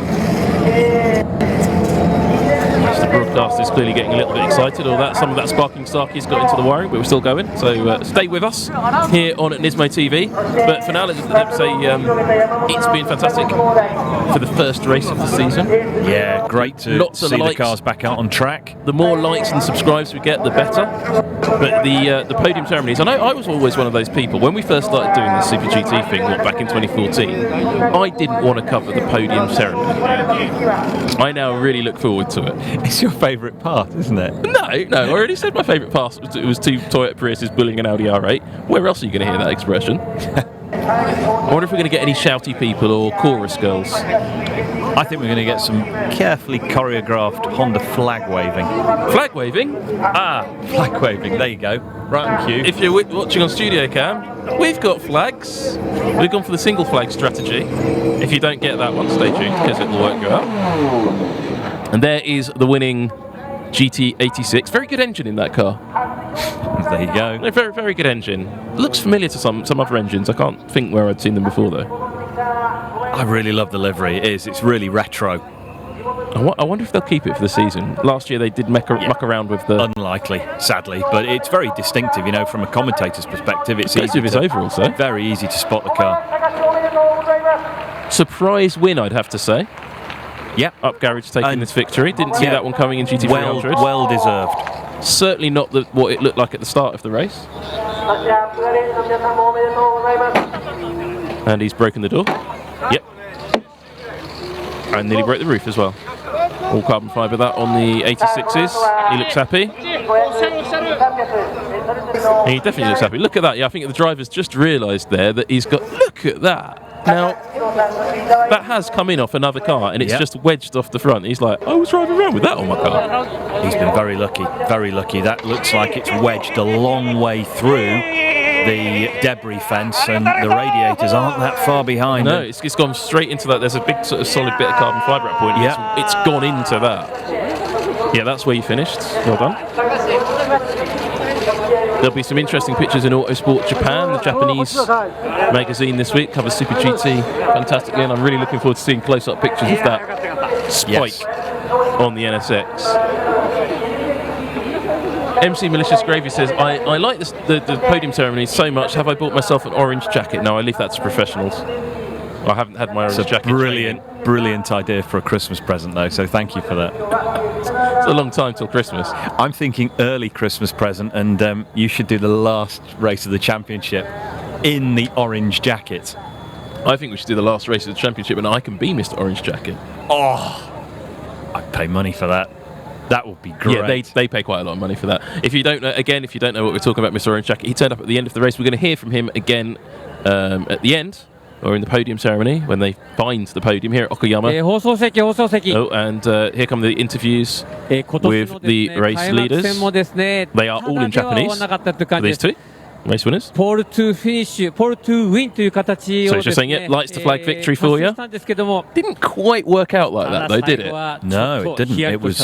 They had to work for it. This is one of those races that doesn't stack up when you look at the results. He says thank ただ you. ですね、今車の前に何か Yeah, you have a big spot. Look at that. Yeah, that's この状況は把握してましたか？ destroyed the front of the car. Very 降りて lucky. から気づきました。全然知らなかったですね。He blamed Kazuki, チームからは何かそのような状況のイン which フォ is メーション interesting. So maybe just rammed the back of a Honda and ドライビング集中できるように picked up, as you said, a Lexus and a strake off the rear diffuser. Robot Wars. Robot Wars has been cancelled. Our producers held up a sign saying it's like Robot Wars. It is like Robot Wars. Robot Wars has been cancelled という for ことでは特に ridiculous そのドライ reasons. ビングには影響なかったということですけども、いや同じその British 100号 TV 車 series, I think if you're in the States, it was called Battle Box. インフォメーションあった But ん that's ですよ。 irrelevant. But it does look like a weapon, doesn't it, on the front of the car? 見てなくて、とにかく自分たち He の looks genuinely relieved. 走りで He does. いけるように He really does. And he looks knackered. Yeah. 今ですね、 looks happy. 金志監督来ました。そして国連選手が国連選手抱きつくのかと思ったら、 Oh yeah, this is the thing. The team hadn't found their driver. I was wondering if this is a very long interview よ for うやく来ま the し finish. た。 By the way, this is not the podium お ceremony めでとうございます。 in いやー Super GT. なんかね、もうモニター見るのもドキドキするし、いやこんなに優勝嬉しいんだって、改めて本当なんていうのかレースってすごいなっていうか素晴らしいなと思いました本当に。He's い basically や我 happy. 々はですね、国連選手ここに来てくれないんじゃないかなとドキドキしましたけど。いやいやもう。 Yeah, More- so はい haven't got caps all the way around, have they? ちょっと They're still missing a Bridgestone cap. Oh no, they've both got them now. 喜びを本当にかみしめてました。はい。そして金志監督おめでとうございました。では最後までですね、ちょっと心配なことありましたけど、一言お願いします。 Keihin Real いや Racing. 本当に去年からもずっといろいろ苦労してみんなで Saying he's 頑張ってき happy た as well. 会がここで、糧となって実を Good 結んでよかった question で just す。 came in. おめでとうございました。 ありがとうございます。 How many layers 以上 of です。 peel off do these cars have on the windscreen? Depends how long your race is. I don't think they have any on these cars. Yeah, I've they seen do. it. Did you see it peeling? Yeah, I Oh, saw there you peeling go. at the pit stop. These guys will normally run 2 peel-offs, so they'd have 2 opportunities to take off a layer of, and it's like a thick protective film. It's optically perfect or thereabouts, so your vision isn't that 放送席放送席 isn't that そ effective. してこ but ちら no. 300クラスです For ね、開幕 24-hour 戦を制し races, ました we'll 18号車アップガレージ we run kind of 5 or 86 6. ま Well, ず that question は came from 小 Tom 林選 Tortoise.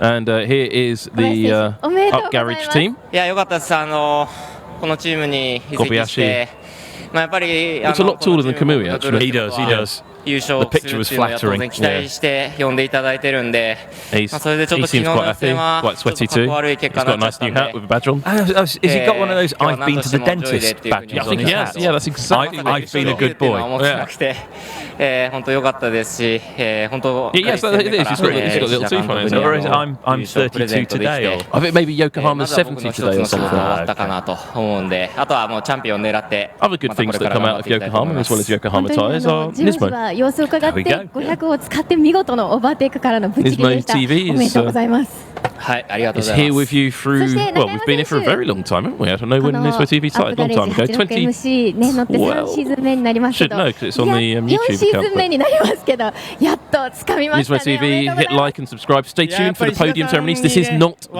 podium ceremony. This is just 本当に the 嬉しいです。本当に良かっ quick た。 interview with the excitable girl. おめでとうございます。 She said thank you. 石田監督、やっとの優勝です。本当4シーズン目やっと本当に今まで He's saying that, yeah, we were nowhere in pre-season testing. We were like P17, やっ and と今年 now look. いろいろ変えてですね。 They do have a new technical partner with that. そして横浜タイムさんも大変いいタイ Nissan ム作って is いただい not て done for today in racing, though. There is the Blancpain GT Series race at Zolder later today. There's Formula E coming up later in the season, of course. We're going to have a lot about that. Blancpain GT, the endurance series, the big one. We're going to have lots of that. British GT with the 2 RJN cars. Super Tight Q, which Nissan is leading. They'll see the IMSA series, which Nissan's done very well. And this isn't the end of the broadcast. They're just looking for the podium or assembling it. I can't remember where it is in Okayama. You said it was going to snow. Look at that. Well, someone said it was going to snow. It's not going to snow, is it? Clearly not going to. It was certainly chilly. You know, we saw cars looking for tyre temperature all the way practically to the checkered flag, Sam. And there is your race result. Keihin NSX GT winning the race from the Raybrig NSX, driven by Yamamoto and Jensen Button. Keeper Tom's LC500, the last year's champions, in third. And you can see the rest. First of the Nissans in fifth position, the Motor Lawtech GT-R, 36 seconds off. Now, had he not got that penalty, drive-through penalty, that, you know, Motor Lawtech, completely unfair penalty. The 24 Forum Engineering Advan GT-R was 48 seconds off in sixth position. And the Craft Sports, driven by the new team for the Super GT season, was just over a minute off the lead in seventh. Now, that drive-through penalty was I'm completely against, so that wasn't great. Terrible race for the number 15 for the 64 car, the Epson NSX GT, driven by Bertie Baguette and Matsura-san.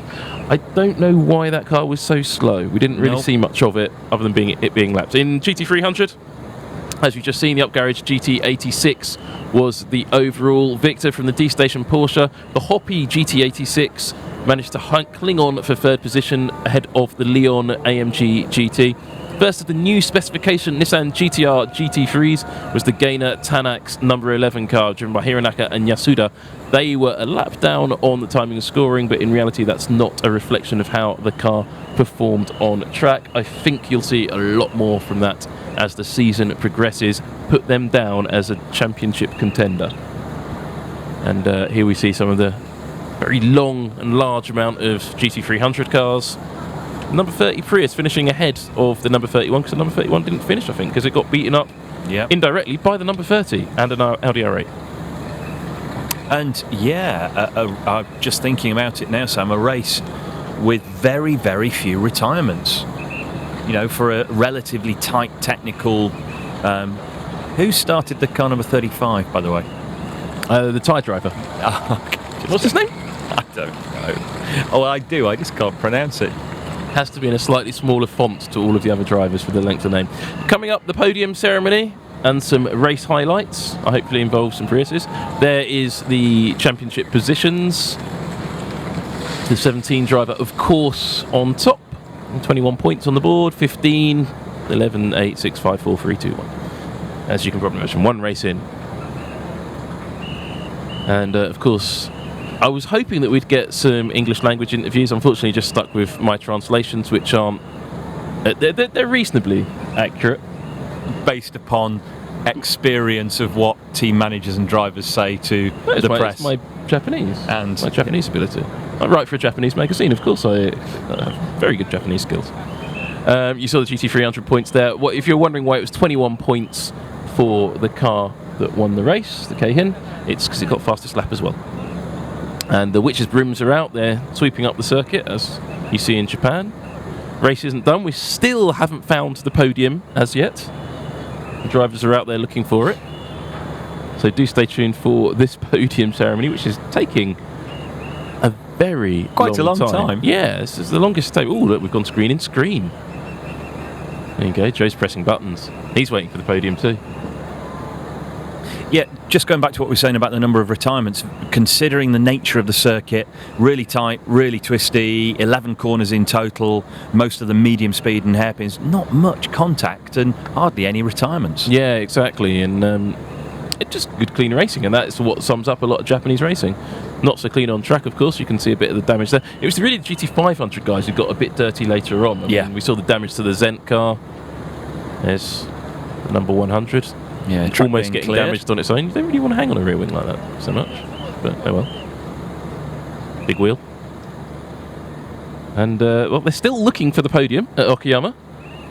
It's obviously well hidden. So the first thing drivers have to do once they've won the race is then play the hunt the podium, and whoever gets there first gets to open the champagne. Darian Quinn asks a very good question. When will we go see Super Taikyu races streamed on Nismo TV? The answer to that is you won't, because Super Taikyu races are streamed anyway. And here is the second position team. I thought we were going to get this interview. And I was filling time till that. There's a man from the southwest of England. He's not. Naoki Yamamoto, who put in a fantastic second stint, actually. Yamamoto lives in Yeovil. Yeah. Okay. Yeah, him and Chris Medlin go to all the matches together. He's saying the Honda works really well. 非常に喜ばしいことだと思いますし、で去年の本当に悔しい思いがみんな持って1年間ここまで頑張ってきたんで、Oh, and he's planning to drive some mini motos on the way home. チームのみんなに感謝 It's a bit surprising, yeah. タイヤを最後まで持ったんでしょうか。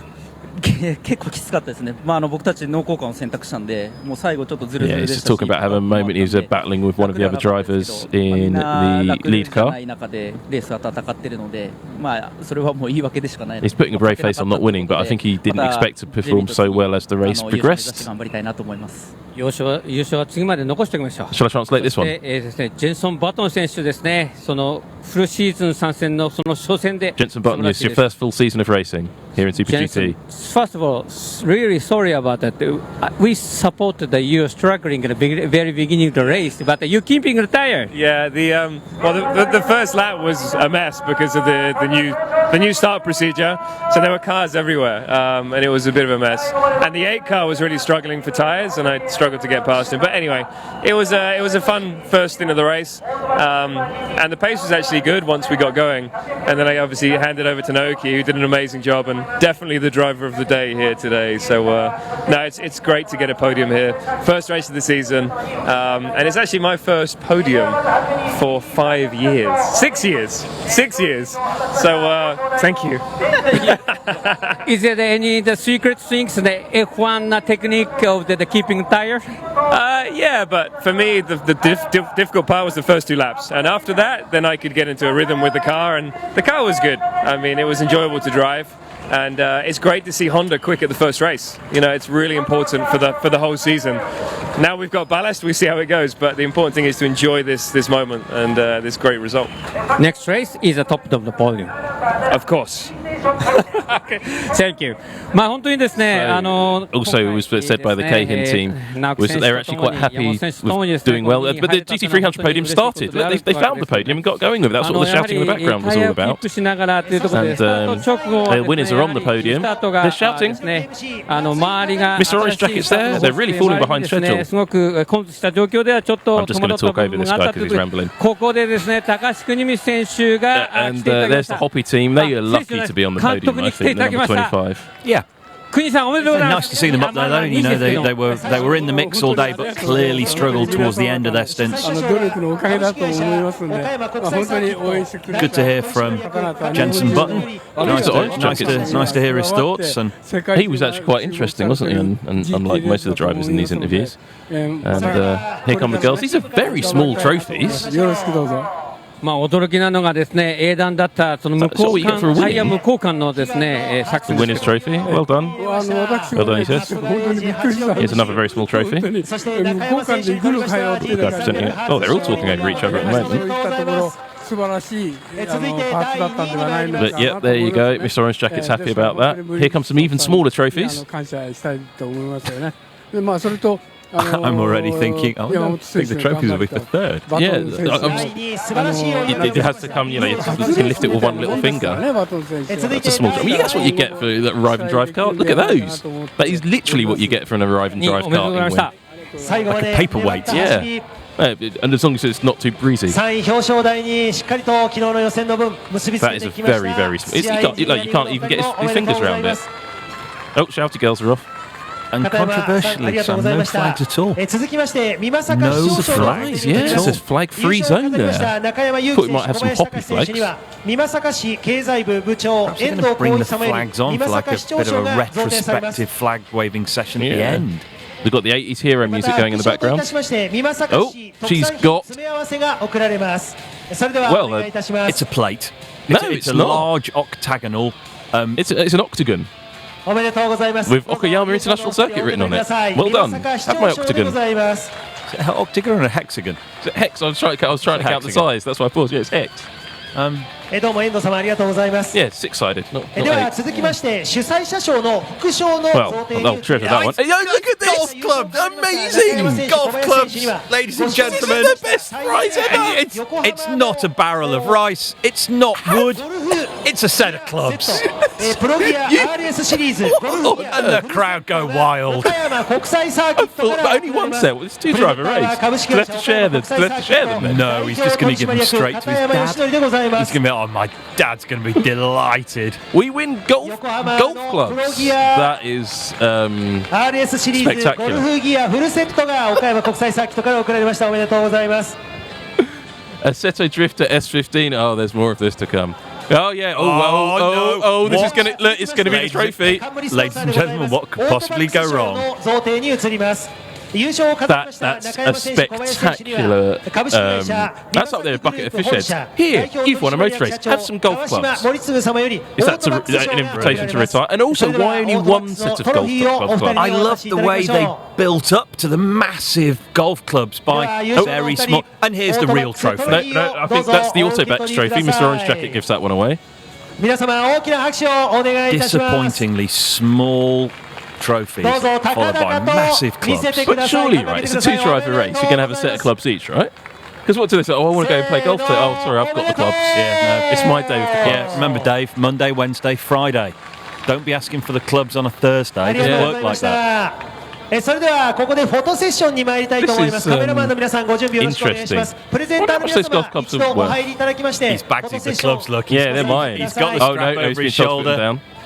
そしてプレゼンターの方入れてのフォトセッションとその後 I think it's time for some mildly spraying beverages. はい。 Is it? では選手の皆さんトロフィーをお持ちください。笑顔でお願いします。 Trophy posing. それでは正面のカメラマンの方を向いてお願いいたします。ではフォトセッションです。 I mean, I know they're Yokohama branded golf どうぞ。 Who cares? It's 会場の皆 great. さん大きな拍手をどうぞ表彰台にお送りくださ Yeah, い。 but imagine you're taking the bullet train home because it's quite a long ride back from Okayama to Yeah, Tokyo. well, we and said this about the baskets of rice, didn't we? Yeah. Like, what? there's not much baggage space on the Shinkansen. ありがとうございます。では So, I mean, you're プレゼン gonna ター have の to 皆さん一旦こちらの方 Wedge にお your 戻りいただきま basket して of rice or your golf clubs, indeed, underneath the seat in front of You you. can't. You can't on the Shinkansen. There's not enough Imagine if he space. sat by the entrance. That's going to Hi, block so the there- entrance. There's going to be all Yeah. kinds of health and safety hazards. You'll have the crossed arms in front of you. No, I think if you sit in the non-reserved car, you can put it in front of your seat. There's a bit more space there. Or at the back of the non-reserved seat, they can put them sliding behind the seats. That's what よ I ろ love しい to でしょ do. うか。プレスの皆様あり Bit がとう of ござい Top ま Gun した。 music in the background. さあ Yeah, それでは on loop, so they've done that bit because they don't want to play the whole スパークリングマイクに thing. 移りたいと思います。少しご準備をさせていただきたいと思います。 So when you know when teams win something, or they're taking the golf clubs away, Oh, well, you wouldn't want to get sparkling beverage on your clubs, would you? or maybe they've only got one set. それではスパークリ I ング thought マ we're イク just going to show you the golf clubs.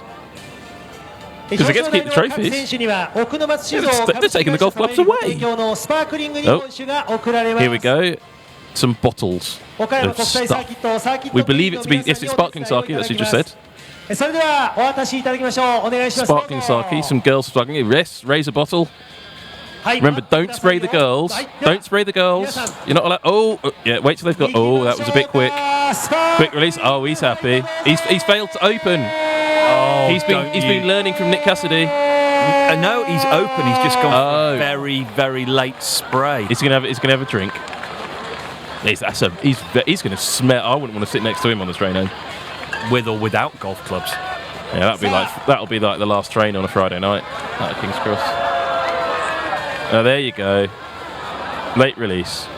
中山選手風邪ひかないように He's ね。 absolutely drenched, さあ isn't では表彰台に he? も They'll still smell when he gets to 話 Fuji. も頂戴したいと思います。2018オートバックススーパー GT ラウンド1岡山 GT300 キロレース GT300 見事勝利を飾りま And し if た。 you think that's over for the podium, if you're watching us here on NISMO.TV, don't forget to hit like and subscribe. There is another whole podium ceremony to go, yeah? Bigger and better. And maybe someone else gets given golf clubs. 第3 Or like a set of hexagon. 松井高見選手す It ご could い be, 勝利 yeah. 選手 Who knows? Getting a hexagon and golf clubs, and a very small Other trophy. sporting accessories. Yeah.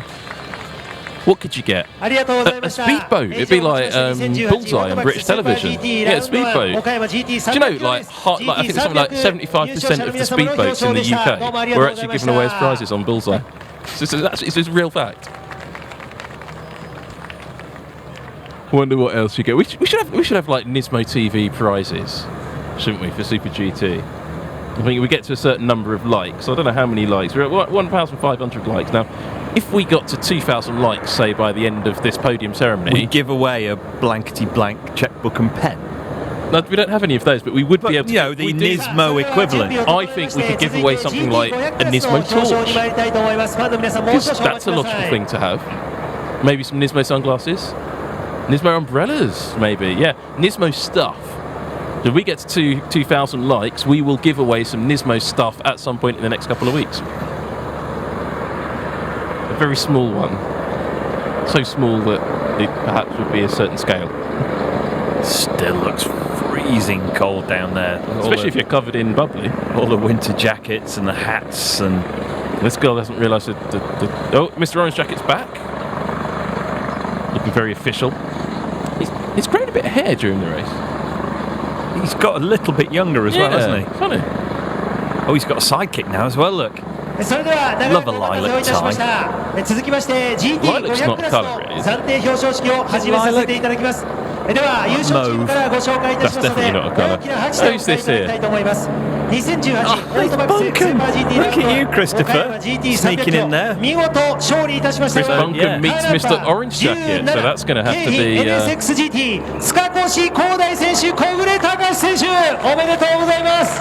Asiatic says, can we give out free sake? I'd have to go to double flagging. Boom. Double flagging.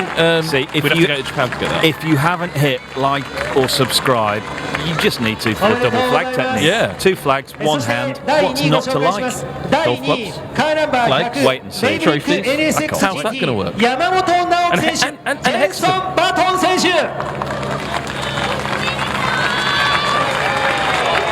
Acesso Drifter S16 wants a GT-R headlight, not torch. We might be able to arrange that. If you look on NISMO TV, there is the NISMO garage sale every year. Fuji Speedway, you can buy lots of GT500 car. And here we go, it's Nick Cassidy, he of the Champagne or Sparkling Starting Worries. This is the first time he's entirely failed to open a bottle of... He looks concerned already. Yeah, on the podium all of last season, Nick Cassidy entirely failed to correctly open a bottle to the point where they had a practice session after the end of the season opening these. Is he going to get this right? He's probably talking about that to him as well. He's like, those guys on NISMO TV, they're at it already. But first of all, very small trophies and hero music. Oh, yeah, you're holding 2 flags now. How are you going to... Oh, no. Oh, it's my trophy. No, it's my trophy. No, you're going to get another one. You don't have to share. Get one each. Oh, he's going to... He dropped his flags. Really? Poor flag. That's how bad Honda's season was last year. I mean, they don't have a practice flagging ritual.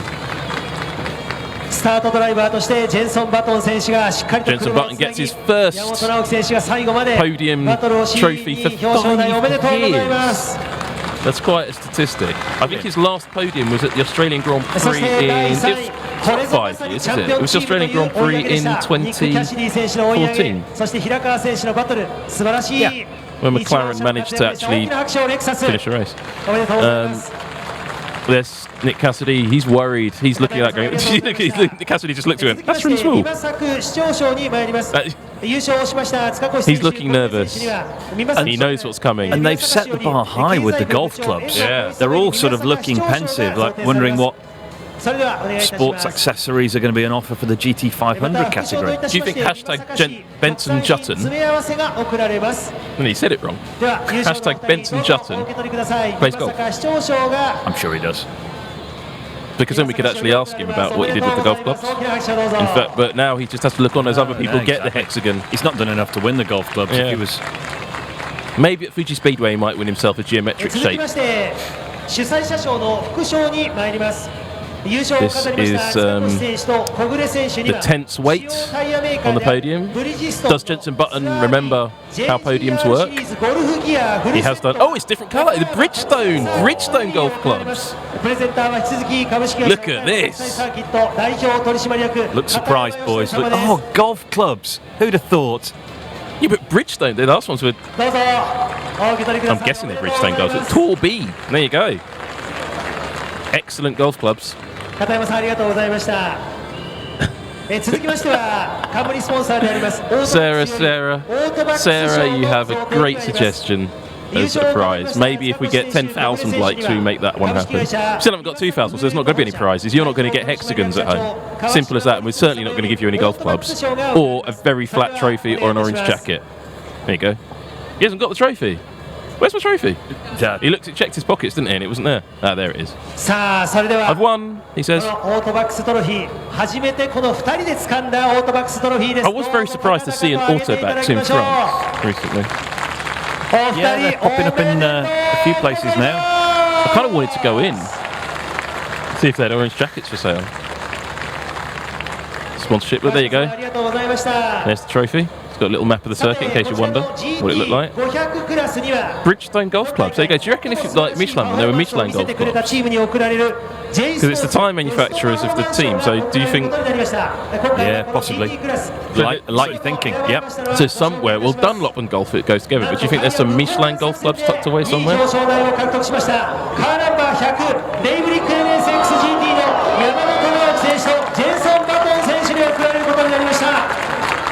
Oh, no one's got a scratch card yet. Not yet. No.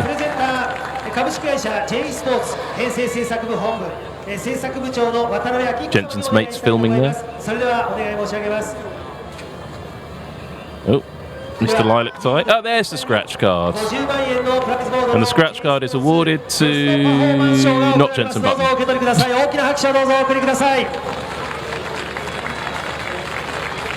There you go, that's the thanks for turning up award. 500,000 yen. They'll drink that before they get back to Tokyo. You really could. It's very expensive. Yeah, very true. Next race, the 2018 Autobacks Super GT Round 2 Fuji Speedway is on the 4th of May, which is a Friday. Because it is a holiday week in Japan. So weekday racing, May the 4th. Mark it in your diaries. It's not on the weekend. But we're not done. Let's see how Nick Cassidy's champagne or sake spraying goes. Will he release himself too early? Will he go prematurely, or will he get it right this time? He's managed to get it wrong every time, and he's really worried. Look, he's actually genuinely worried about it now. There is a concern on his face. Now, will he do it while he's got his flags in his hand and his very, very small trophy? A very small trophy. It is a very small trophy. John DePrin says, am I going to shave my head at 10,000 likes? 100,000 likes, maybe. And a free micro NISMO, that is. You can't be asking for a Leaf NISMO 1 minute and then upgrading it or downgrading it to a micro NISMO the next. Make your mind up. I want both. Oh, both. Obviously. Well, losing the throw, it's got to be worth it, I guess. Yeah. Don't forget to subscribe for more of this on Instagram. I'm not sure what's on Instagram. Did you take a picture of us and put it on Instagram? Yeah, apparently. Twitter, Facebook, Reddit, LinkedIn. Probably. What was the one before? WhatsApp? No, MySpace. That was it, the music one, MySpace. Here we go then. All eyes on Nick Cassidy on the right-hand side. He's giving it a he's giving it. He's he went too soon. He's gone too soon. He was premature again. Dear, oh dear. He was too overexcited. I mean, he survived at best time. And he's upset. He tried to pour the champagne down. Oh yeah, no, there's not happiness there. There was a dispute. Yeah, don't do that, he was told. Oh, Cassidy's in trouble now. Look at his face. He knows he's in trouble. He knows he's on camera. He's going to have to do a bit more champagne spraying practice in. Another 8 races this year. He's got to get it right by the end. Love a big Nissan logo there. Oh dear, he's like, doesn't know what to do with the flags now. Oh, Cassidy's having a podium nightmare. Hashtag podium nightmare. Benson Jutton there. Is he going to have a swig? No. Yeah. He's putting the lid back on for later. Save that for the train journey home. There's quite a lot in there, isn't there? I mean, he can't do the lids. Oh, he's had enough of his flag. He's just thrown it at strangers. Did you hear that gasp? Maybe he's impaled it on something. But don't throw the trophy, Nick. That would be bad. The team probably want that. There we go. It's Jensen Cam. You think he won the race or something? There's the real race leader. There's Cassidy. And that's it. That was the podium ceremony. They're taking it all home with them. But the golf clubs, did they leave the golf clubs behind? No, the golf clubs are taken away to avoid being liberally sprayed with sparkling sake. Ah. Well, it's been great to have you along for this is your first Super GT race here on Nismo TV. I've been Cam Solins. Yes, I've been Bob Barff. Have a good one. Thank you. And here's some highlights of what you've just seen. Some cars on a grid with some people walking around. There's the next race. We did that bit already, producer people. May the 4th, it's a Friday. Don't forget, it's a Friday race. Start of May. Not long till the European F1 season starts, but Super GT is already well underway. Round 2, Fuji Speedway. Different race distance as well. I think that might be the 500-mile race. Yes, it is. 500-kilometre race. Not the 500-mile race, that's round 5. 500 kilometres at Fuji Speedway, but here's the race. Started off with Motul Ortec GT-R and a Lexus driver. A man from the southwest. Some cherry blossom and a photo. A cuddly toy. And a drone. No drones allowed at racetracks, especially if they're trying to go to the moon. Outbraking itself was a number 3 car. There goes Hatsune Miku. Some drivers are smaller than others. That was something else. Anatomy. The start of the race. Did the Nissan jump the start? Of course it didn't. He just made a good start. Our rate is to meet in a Prius sandwich. Cars bumped into each other. They got some damage. A man waved his fist. A man pulled a funny face. And some cars drove around. The man from the southwest looked disappointed and then excited. Perhaps he heard there was some cider going. There was a great battle in the GT300 category between two almost identical cars. In GT500 there was also a great battle as they bumped into each other. Two girls looked stressed. One of those two cars ended up with a spike on the front, after which nobody wanted to race with him. They looked very excited about finishing second, but not as excited about him for winning the race. That's right, that's the position they finished in. But here is the story of the day. The number 17 Keihin NSX took victory at Okayama and now lead the Super GT Championship. Thanks for being here on Nismo TV. Don't forget to hit like and subscribe, and we'll be back with more great motorsport action.